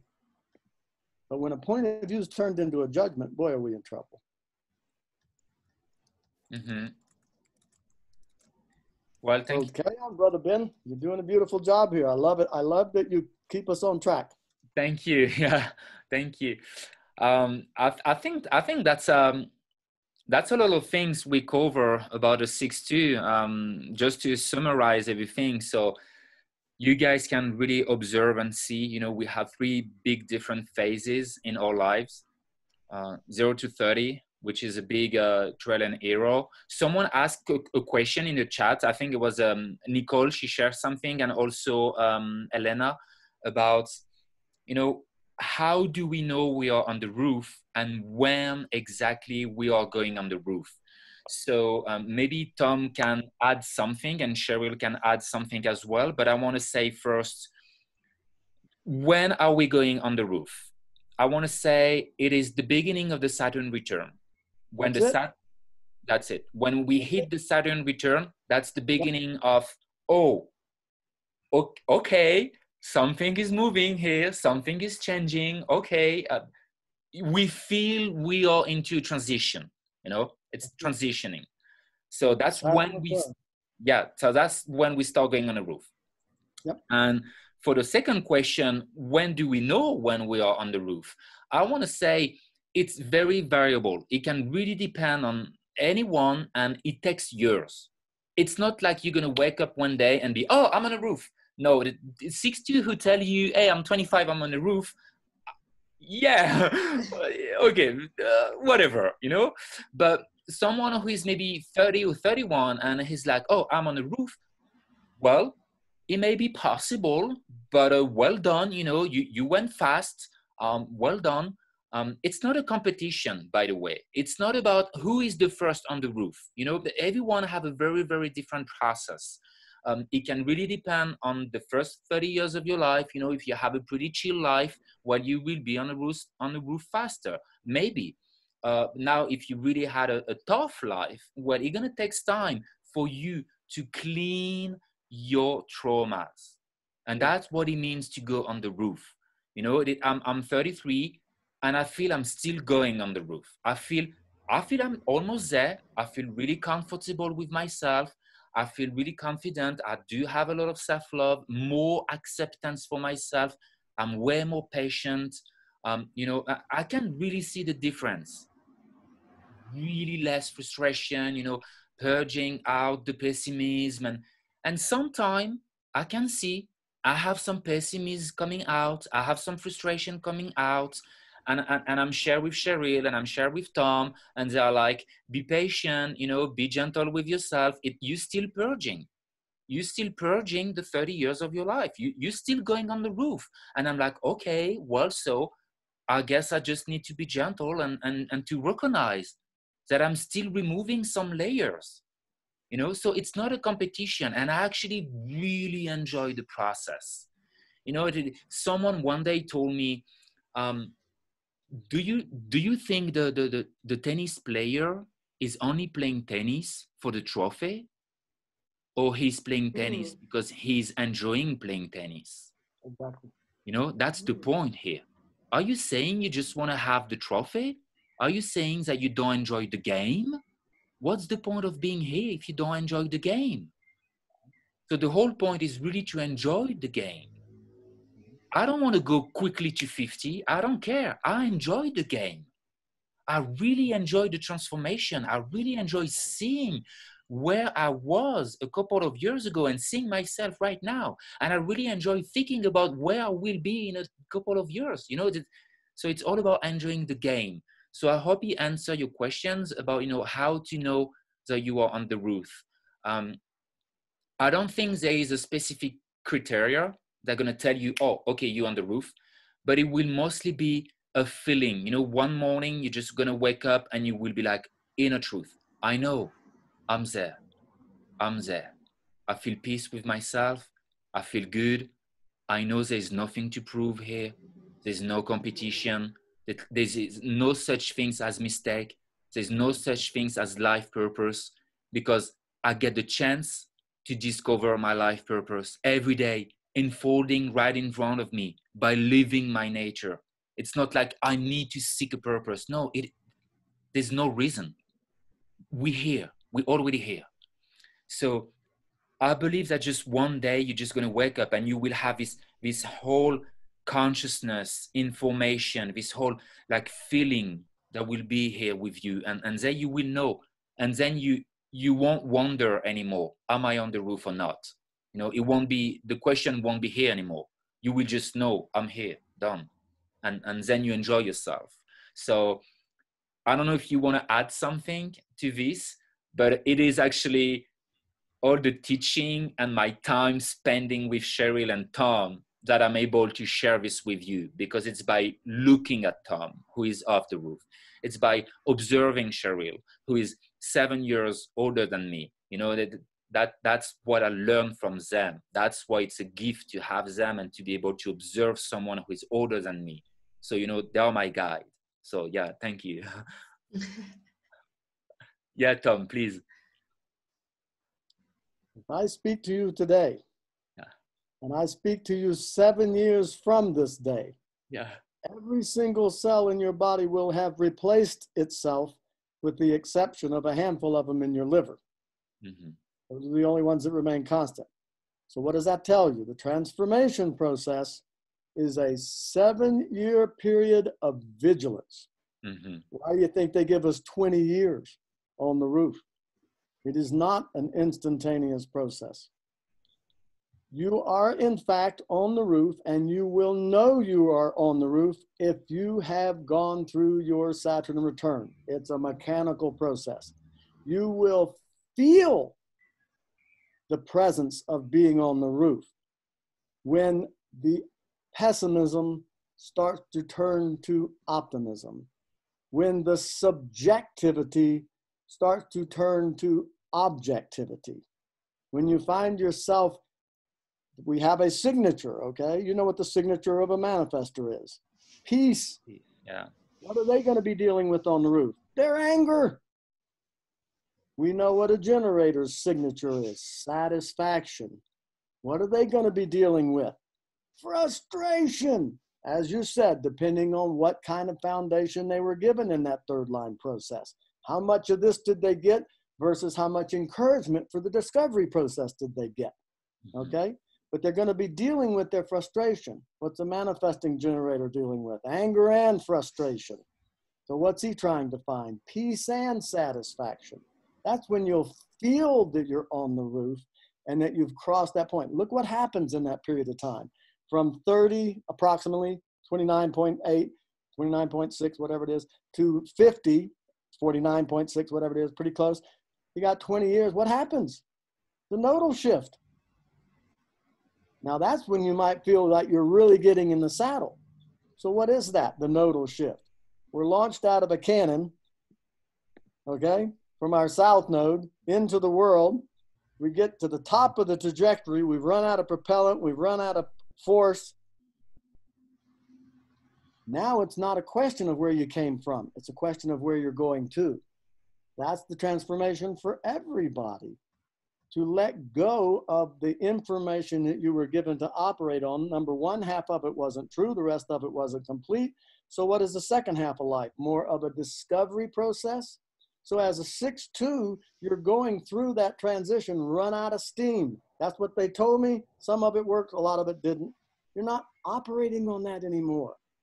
So it will become a very definitive experience for a person. Come on, 10 years on the roof, you're gonna get rid of something, okay? And then all of a sudden your direction is different. You're on a different section of the highway now. You're not coming from any place, you're going to some place. Mm-hmm. And based upon the information we were given when we were launched, we're gonna be a little more cautious about the information we take in the second time, right? Look at your nodes. I mean, it's incredible. You'll see the highway of life that you're on, consciously and unconsciously. You'll see the highway you're on. I mean, my nodes, the fourth hexagram. So I was looking for the pattern. I was asking all the questions. If I had a nickel for the number of times I said, "But why?" My parents were so patient. The love is in the detail. They'd give me an answer and I'd say, "Yeah, but why?" And they'd give me an answer and I'd say, "Yeah, but why?" And they'd give me an answer and I'd say, "Yeah, but why?" Now, I was fortunate. I didn't have somebody that slapped me upside the head and said, "Because I said so." The love is in the detail. My father would finally get to a place where he'd say, "Well, son, I don't know, but we could look at it together and see what we could find out." I trusted that man from that point forward. When he said, "I don't know, but we could look at this together and see what we could find out," that's when I trusted that man. Okay? So that's something that's going to happen in the very center of your being on the roof. You're going to have a nodal shift. In that nodal shift is when you will find, wow, I really feel aloof to it all. Now, there's great liberation in feeling aloof to all that. And then there's, oh my God, now that that's not there, what do I do? That's when you become receptive to finding out. Like I said, we're not historians. You hear a 6'2" talking about history, you're looking at a phony.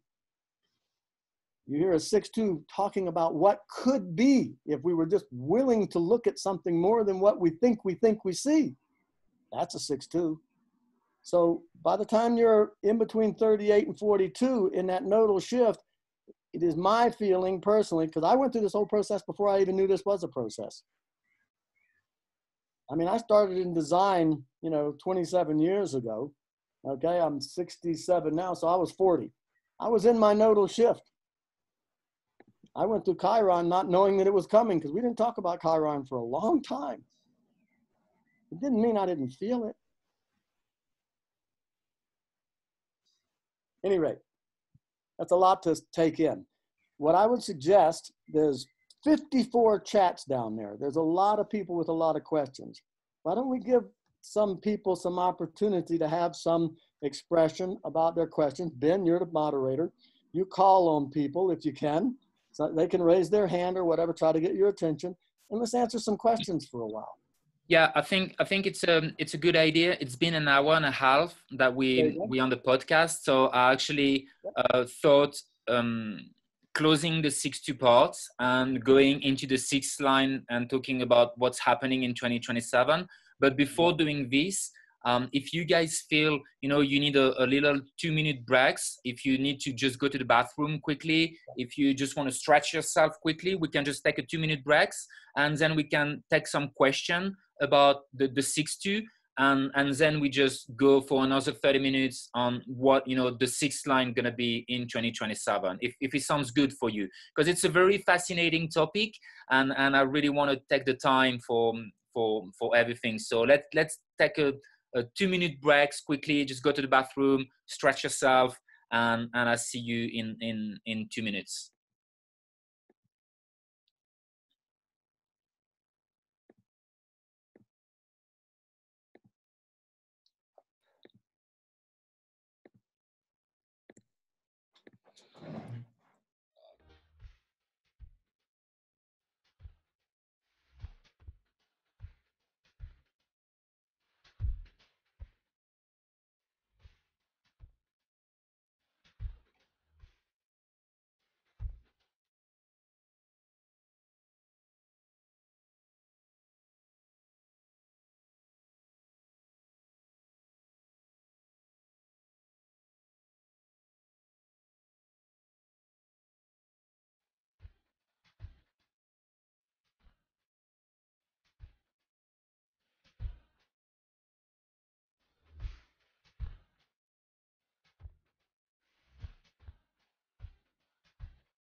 That's the joy, the joy.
Well done, Ben.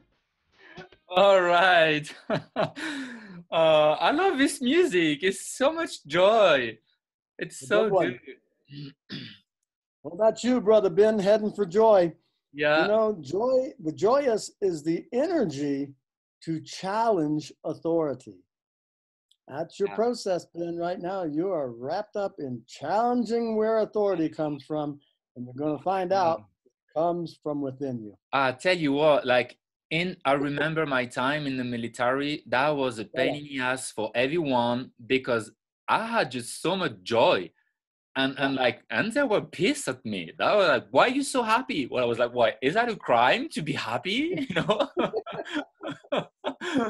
It's actually a pretty good thing. Yeah, it really is. Yeah, All they right, all bring so something. let's see. I think everyone is almost back. Yeah. All right. Cool. Well, let the ones that are back have a shot at it first. Yep. So let's go. Let's go for questions. Please feel free to unmute yourself, to introduce yourself. So just, your name, where you are at in the world, and what's your type, and maybe your authority. And that's it. How long they've been in design would be useful. Yeah. How long you've been in design, and yeah. And then feel free to ask your question. Hello, everyone. My name is David. Hi. I am a manifesting generator with a sacral authority, no emotional definition. I am almost 5 years in the experiment. It's pretty cool. My first reading was a present that I bought myself for my 20th birthday. Then, yeah, it's pretty cool. And that was the day that exactly was my Saturn return. Yeah. So how old are you now? What? Sorry. How old are you now? I'm at 32. Like in 3 months, 43, 33. Nice. Yeah. I wrote an answer, but it's really a question because I wasn't really sure about the calculation. Someone asked in the chat about the calculation of the Saturn return, and it's like it was. I think it's like when you look at the chart, you have the personality side, and you look at the Saturn, and you have the gate and the line.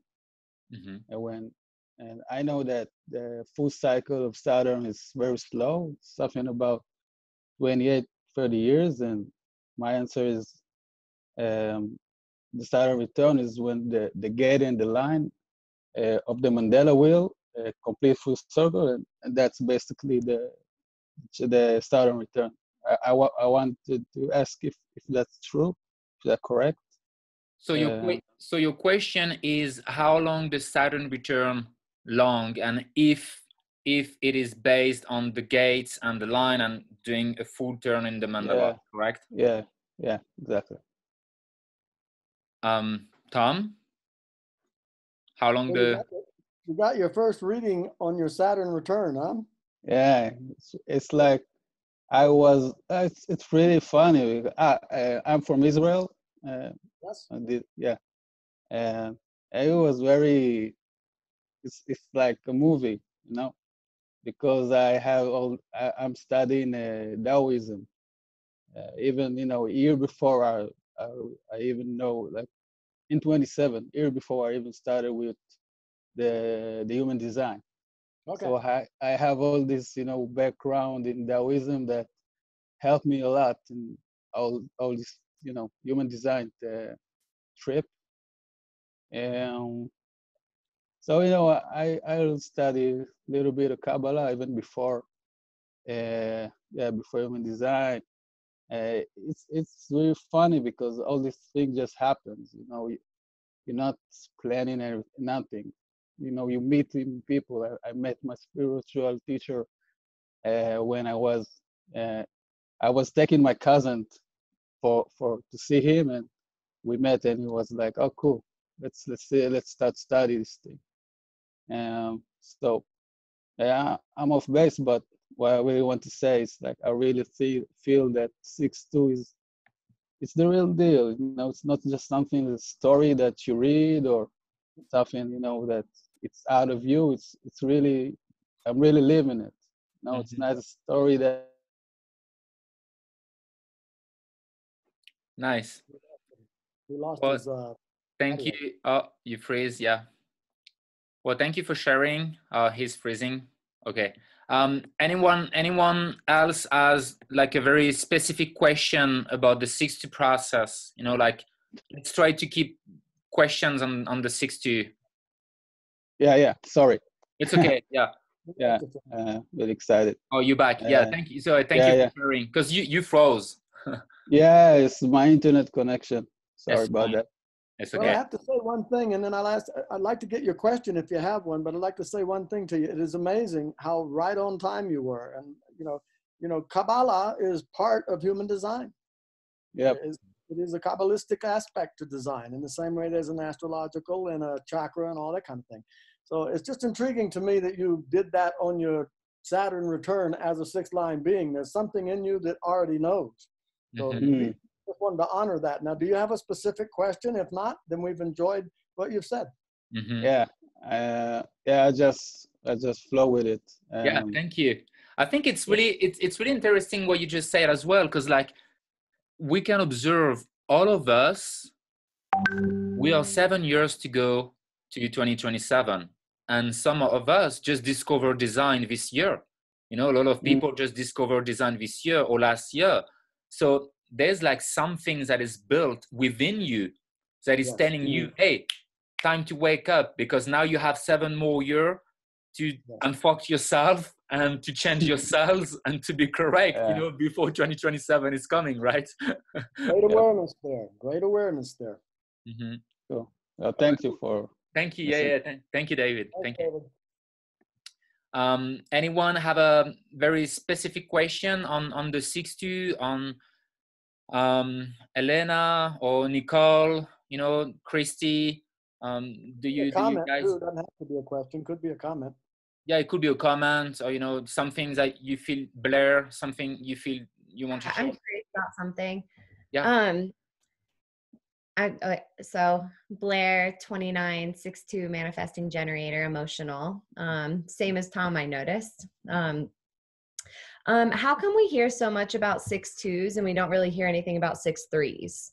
And when we talk about, I don't know, we're in a 6-2 group, but it seems like there's a lot of talk about 6-2s, but not really about 6-3s or other 6-line profiles. It's a very good question. So the question is, how come we only hear about a 6-2 and we don't talk so much about the other 6 lines? So the other profile, which can be 4-6, 3-6, 6-3, and 6-2. I think that's only 4 profile with a 6 line. Well, I can start, but I think Tom has a lot of to say on this, but the 6-2 is pretty the only one who is very, very separate from the rest. The 4-6, they don't really, I don't want to say they don't give a fuck, but it's kind of like they are not really interested about the 6th line. You know, they are all about this line 4. They are all about this opportunity. They are all about stuck in the personalities that is, oh, let me go out and do all this opportunity. You know, so they don't really pay attention about the 6. Then you have the 3-6. Well, he's kind of like caught up into the trial and error process for his whole life. And he doesn't really understand what it means to be a 6 because it's unconscious. And consciously, he's always into the trial and error process. And that's the same for the 6-3. At some point, eventually, the 6-3 will be more aware, like the 6-2 is. But that's my answer. I think Tom, if you want to, you know, say more about this, or Cheryl, but. Well, first thing is it's just a matter of numbers. There's a tremendous amount more foundational profiles than there are, you know, transitionals. And a 6-3 is a transitional. It's moving. So if you look at a 6-3, it's a very small segment of the 6. And so there's a lot less of them. So number one is just a matter of numbers, okay? Mm-hmm. Okay, number 2, 6-3s, they're so close to being a 1-3, and that's what they're looking at. Mm-hmm. So they're kind of more about what's coming than what they actually are. They're not really a part of their hexagram. By the way, neither are 6-2s, okay? We're really looking at the next thing. But 6-3s, one of the things I always say to 6-3s, and they really laugh, I say, you never actually are anywhere. You're always on your way somewhere. And they just start laughing because that's they're always on their way somewhere. They, you know, okay. But why? We don't have a 6-3 website. We have a 6-line website and a 6-2 website. And I'm encouraging the idea of 6-3s definitely being a part of this process, okay? I'm also encouraging the idea of 4-6s and 3-6s being a part of this process. But it was conceived by our fearless leader, Benjamin. It was conceived as a 6-2, and that's kind of what it's attracting, okay? But if a 6-3 came on, we would certainly give credence to that 6-3. Are there any 6-3s in this group? No. I rest my case. Okay, and it's not that they wouldn't be welcome. They would be welcome. Of course, at some point, the person whose idea this was, and by the way, he gave a lot of credit to Cheryl and myself, none of this would be happening if Ben hadn't put it in motion. So thank you very much, Ben. But he's the moderator. He's the guy that put this in motion, and God bless him. And it was set up as a 6-2 thing. There are no 6-3s here. If the 6-3 shows up, we'll talk about 6-3s. It's the same with reflectors. How much time does a reflector get in a design class? Next to none. And it's just a matter of numbers. And yet at the same time, in the same way we want to wake up our projectors to being projectors, boy, do we need to wake up our reflectors to being reflectors. They don't get a lot of that. When you have a general population, you're going to be speaking to generators mostly, okay? So that's what the majority of the information is going to be, particularly if it's a generator that's speaking. Mm-hmm. You can see why I'm talking about it would be so important for a person to go to someone with their type, their profile, even their authority would be useful, not necessary, but type and profile, okay? Mm-hmm. Get your information from that person because that's language you're going to be attuned to. It's going to go in deeper. You're going to get it. And on top of that, it's making you more of who you are. I don't want to go to a 5-1 and have them try and turn me into a paranoid insecure. Yeah. There's nothing wrong with that. I don't mean that as an insult. Okay, any more than I meant to insult manifestors last week. I have no insult with manifestors. One of the most beautiful relationships I ever had in my life was with a 6-2 manifestor, but she was emotional.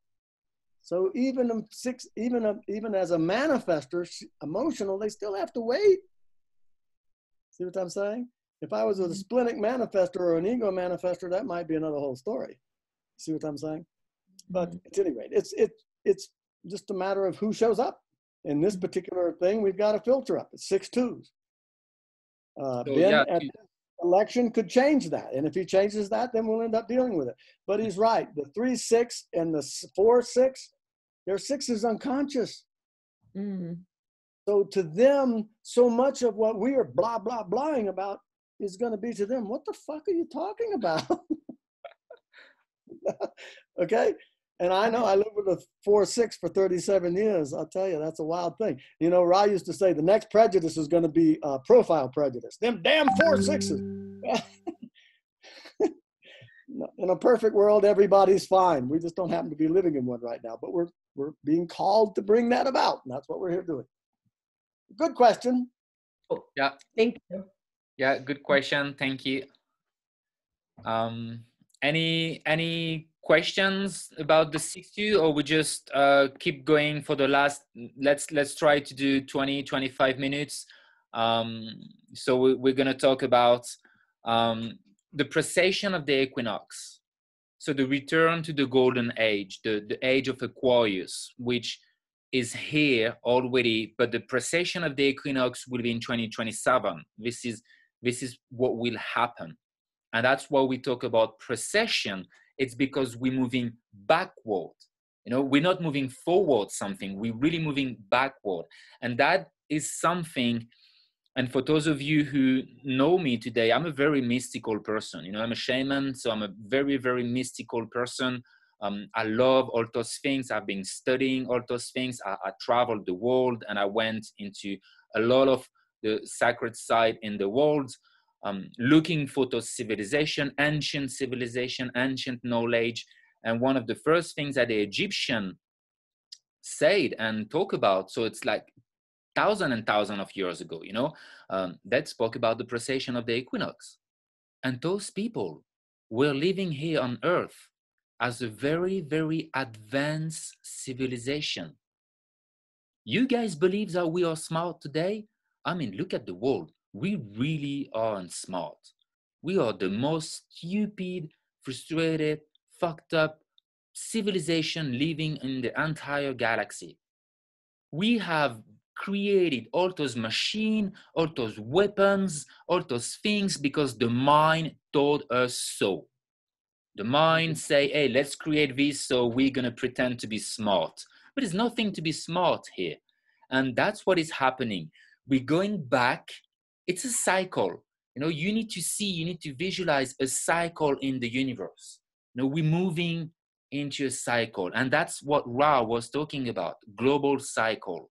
And we're going back to the golden age, who was a very advanced spiritual civilization here on Earth. And those people were living with one another, all each other, in a very beautiful harmony.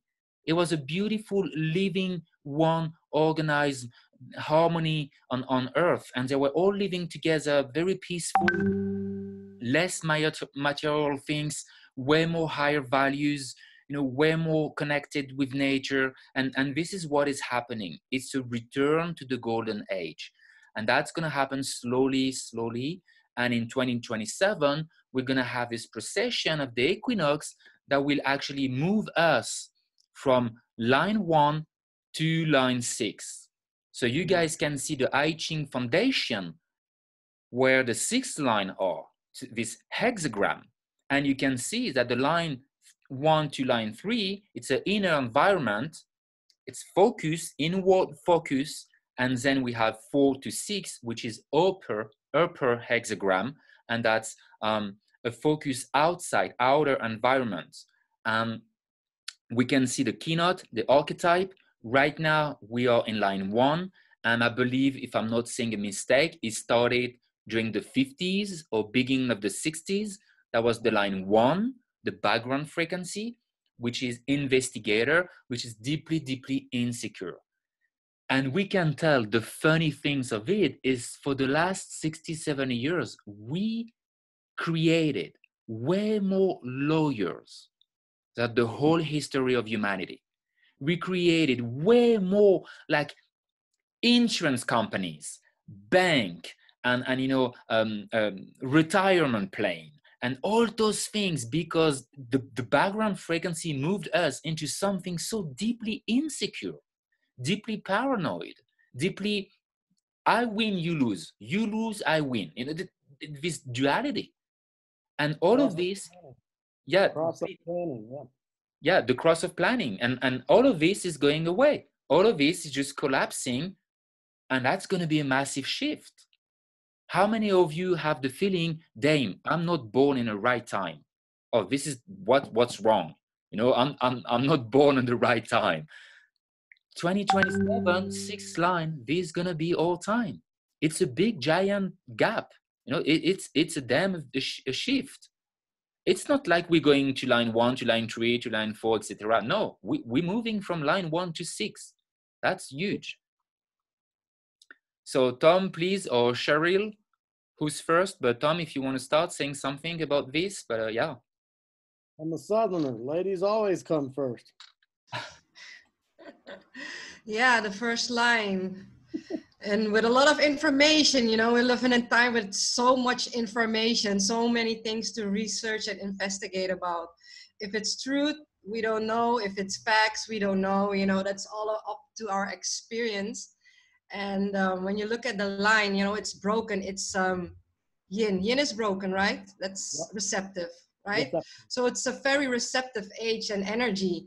And then we go to a solid 6 line, a yang line, solid energy. So imagine that, everybody being very solid in their authentic role model way. I wouldn't know, but that's what I imagine.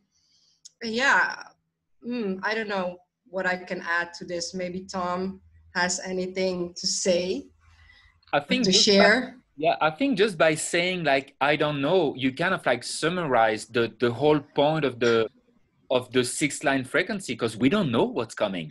You know, it's like, we really don't know. And yeah. Yeah. We do not know, but we will recognize it because we will resonate with it and we'll go, oh my God, finally.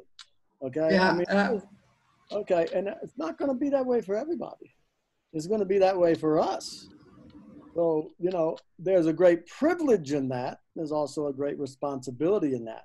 We cannot show up as the old statesman sitting in a rocking chair, spitting in a spittoon. We have to be out there and be the living examples of what this is. And if not, everybody's going to say, see, we told you it's all phony baloney. You lived in fantasy. You're still in fantasy. No, this is going to become reality, but it is going to become a new reality based upon it being observable in the world. Not talked about. Observable in the room. Who do you think they're going to be observing? They're going to be observing those who have been observing since the moment of our creation. We have always been observers, okay? And now the hermit, hey, the curtain's going up. You better make sure your pants are on. You better put your big boy pants on and your big girl panties on, because it is time to show up. That's the pressure we're feeling right now. And show up to what? We don't know. We don't know. But we will know it when it's there. And how will we know it? Well, first and foremost, you said it quite well. Wow, this is our time. You'll feel it. You'll feel, wow, this is our time. And then people are going to be squandering around saying, what the hell happened to the foundation? Okay? Remember, they're coming from a foundation that was just left. It was just obliterated in terms of the background, okay? The milieu is going to be, I don't give a damn what you say. I'm not the least bit interested in your historical data. I want to see what you're doing now. Now, if you're doing something that's beautiful, they're going to follow. And it's not because we have a need to lead. We have a need to be correct as ourselves and then notice that people are following. Not about the need to lead. People who have a need to lead make lousy leaders. People who are correcting themselves and look behind them and notice that people are impressed and following, well, there you go, there's a leader. Yeah. But what did we have to be for so long? Students. We were students. Now we become teachers. But the teacher never stops being a student, especially when the entire game has changed names and changed foundations. We have to learn to actually be what we are. We're approaching it now. We're hopeful of it. We will not have the choice of being hopeful. We have to be that. 6.5 years from now, folks, that's tomorrow. Get ready. That's why we're doing what we're doing here. Yeah. Yeah, and Nicole in the chat just say, I'm freaking excited about it. I'm like, yeah, me too. I'm so excited. Like, I can't wait to be in 2027 and see, like, you know, what's going to happen. It feels good. It simply feels good. You know, when like Tom really told me this for the first time, I really didn't know about this. And I was like, okay, I know 2027, but I had no clue it will be a 6th line. I felt like, oh, like such a release, you know. I felt like, oh wow, finally, that's gonna be all time, you know. It's like, I mean, if you have a look on my design, I have a huge melancholy and sadness that is coming from my sun personality, which is the hexagram 10, the gate 10, which is the behavior. And the reason why I'm so sad is because no one knows how to fucking behave on this planet. And I feel sad, and I feel like, what the fuck is, those people drive me nuts and crazy. They don't know how to behave, you know, and it's crazy. And when I heard about the 2027 and the 6th line, I was like, yeah, finally, you know, finally, maybe I have hope. I have hope that no one gonna be stuck in the mine anymore. No one gonna try to do competition anymore. No one gonna try to whatever, you know, and we all simply gonna be ourselves. Be you, you know, be you for yourself. There's no need to put an image in the world. There's no need to try to be someone else. You already complete. You already good enough. And that's the sadness that I have. That's the melancholy, that's seeing all the self-hatred in the world. People don't love themselves. They try so badly to be something else. And that's going to end in 2027. As Tom said, I don't care about what you want me to do. No, I'm going to be me. Sorry, I'm busy. I'm taking care of me. I'm doing me. Well said, Ben. So everybody thinks of the word modesty, and they think modesty is about being humble. No, it's not. It's not about being humble. You're being immodest when you're being anything other than yourself. That's immodest.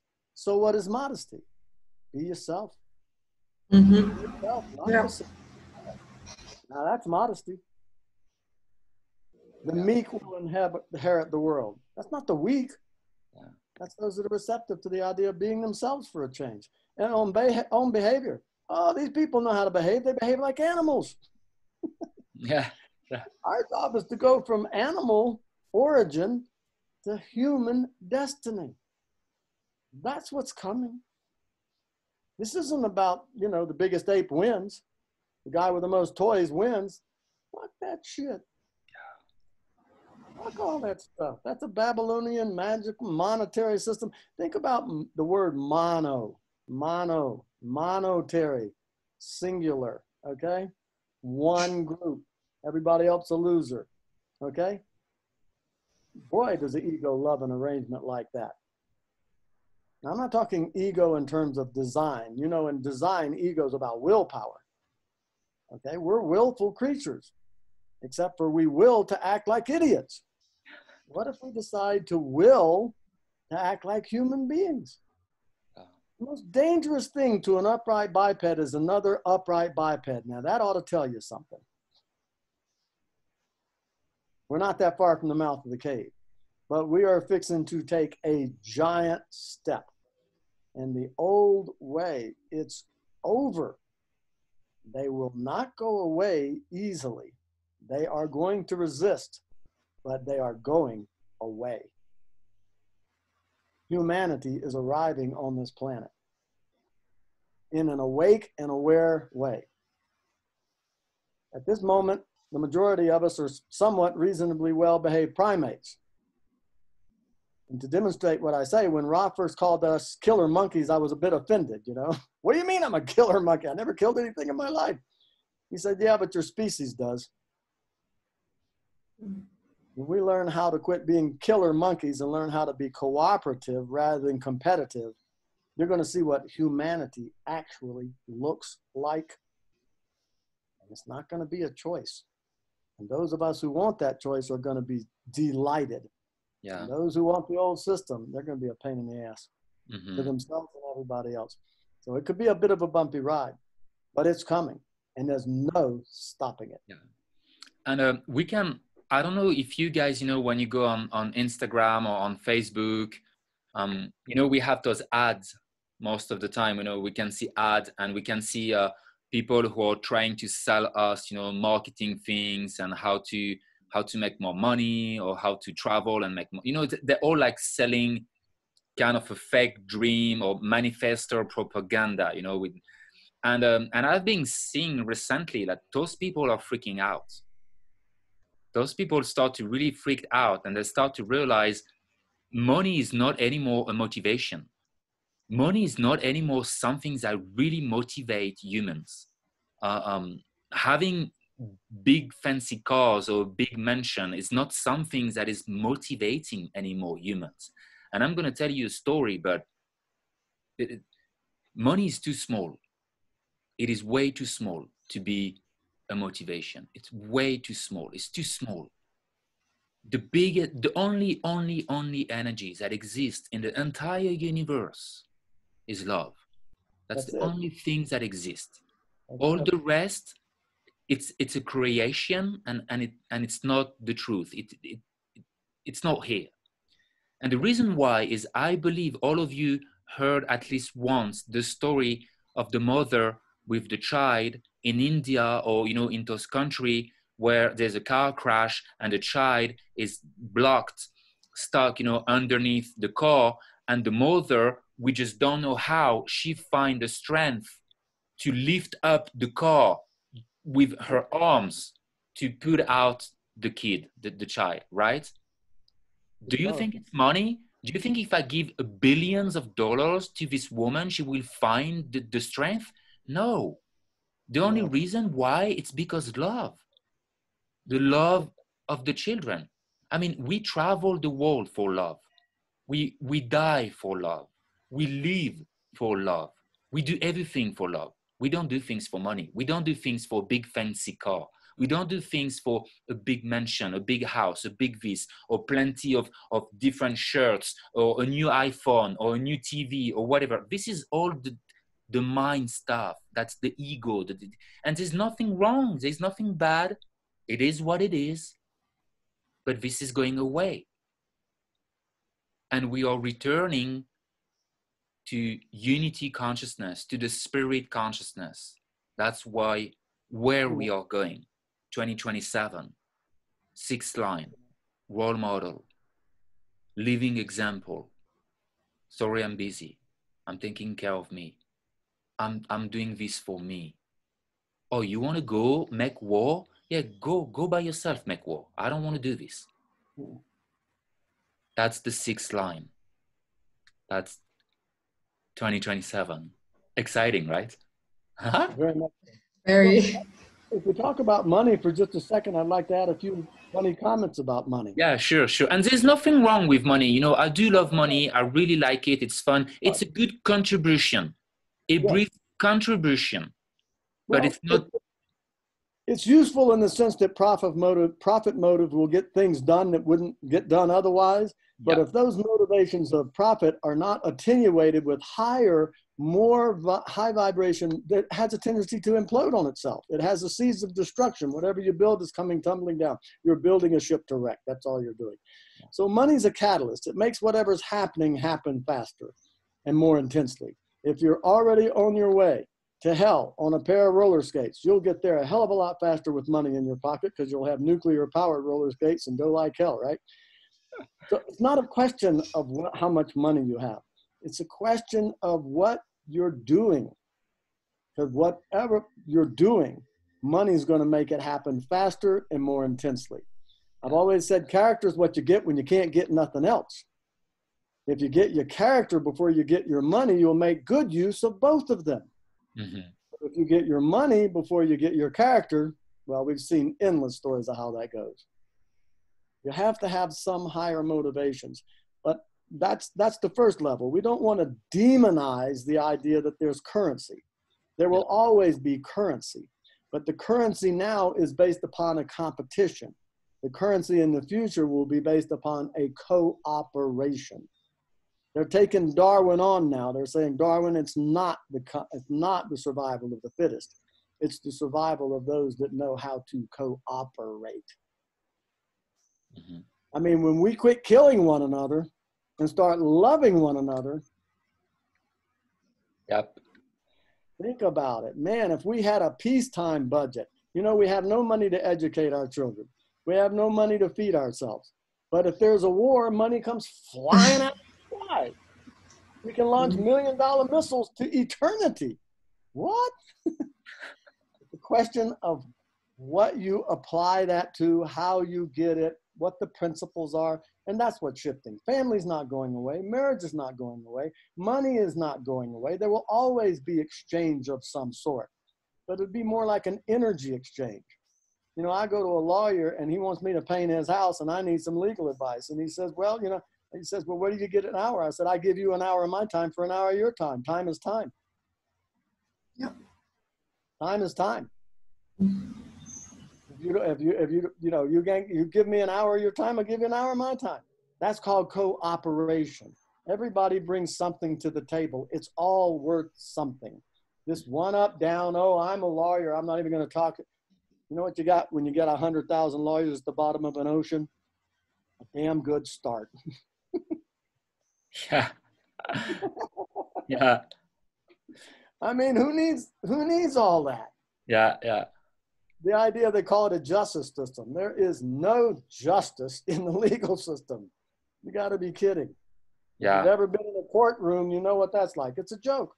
Everybody's lying and everybody knows everybody's lying. Justice comes from the truth. All right. I think we're pretty good for today because there's always more to add, but it's going to be almost 2 hours and it's pretty good.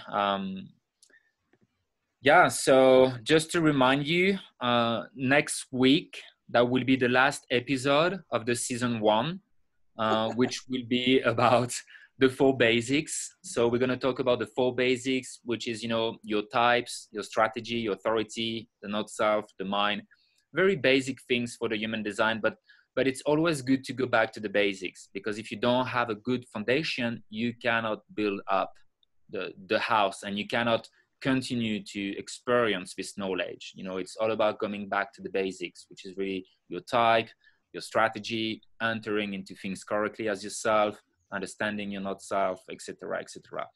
So that's the topics that we will cover for next week.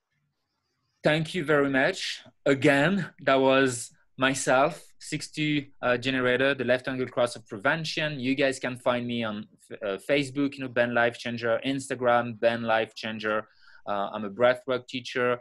I do a lot of shamanic healings, clearings, energetics, healings, etc. So you guys can just contact me, and please come to the free breathwork class every Tuesday and Saturday. That's super cool.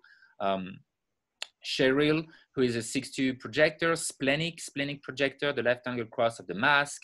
She's teaching an amazing projector course on success projector, how to be a good projector and how to understand projector.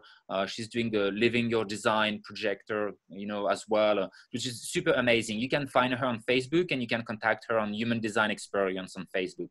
And Tom, who is extraordinary, doing a lot of very in-depth analyst reading chart, you know, human design readings. You can also, you know, contact him via email, and his manifesting generator emotional, left-angle cross of migration.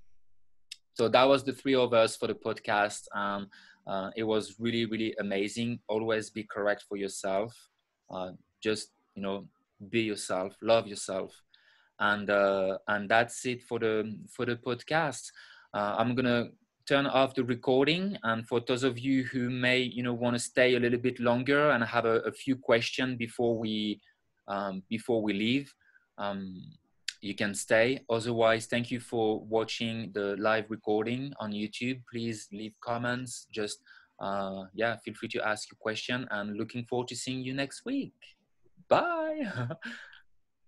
Yes. Oh, I want to know if we're going to be renewed next season. Yeah. Who knows that? Who knows that is the people who show up. It ain't about us. We can't renew ourselves. Yeah. So hopefully we're doing something that people are enjoying, and maybe we get renewed. Other than that, we get booted off the network. Yeah. Cheryl, you want to add something before No. I turn off? Thank you. And bye, everyone. Till next week.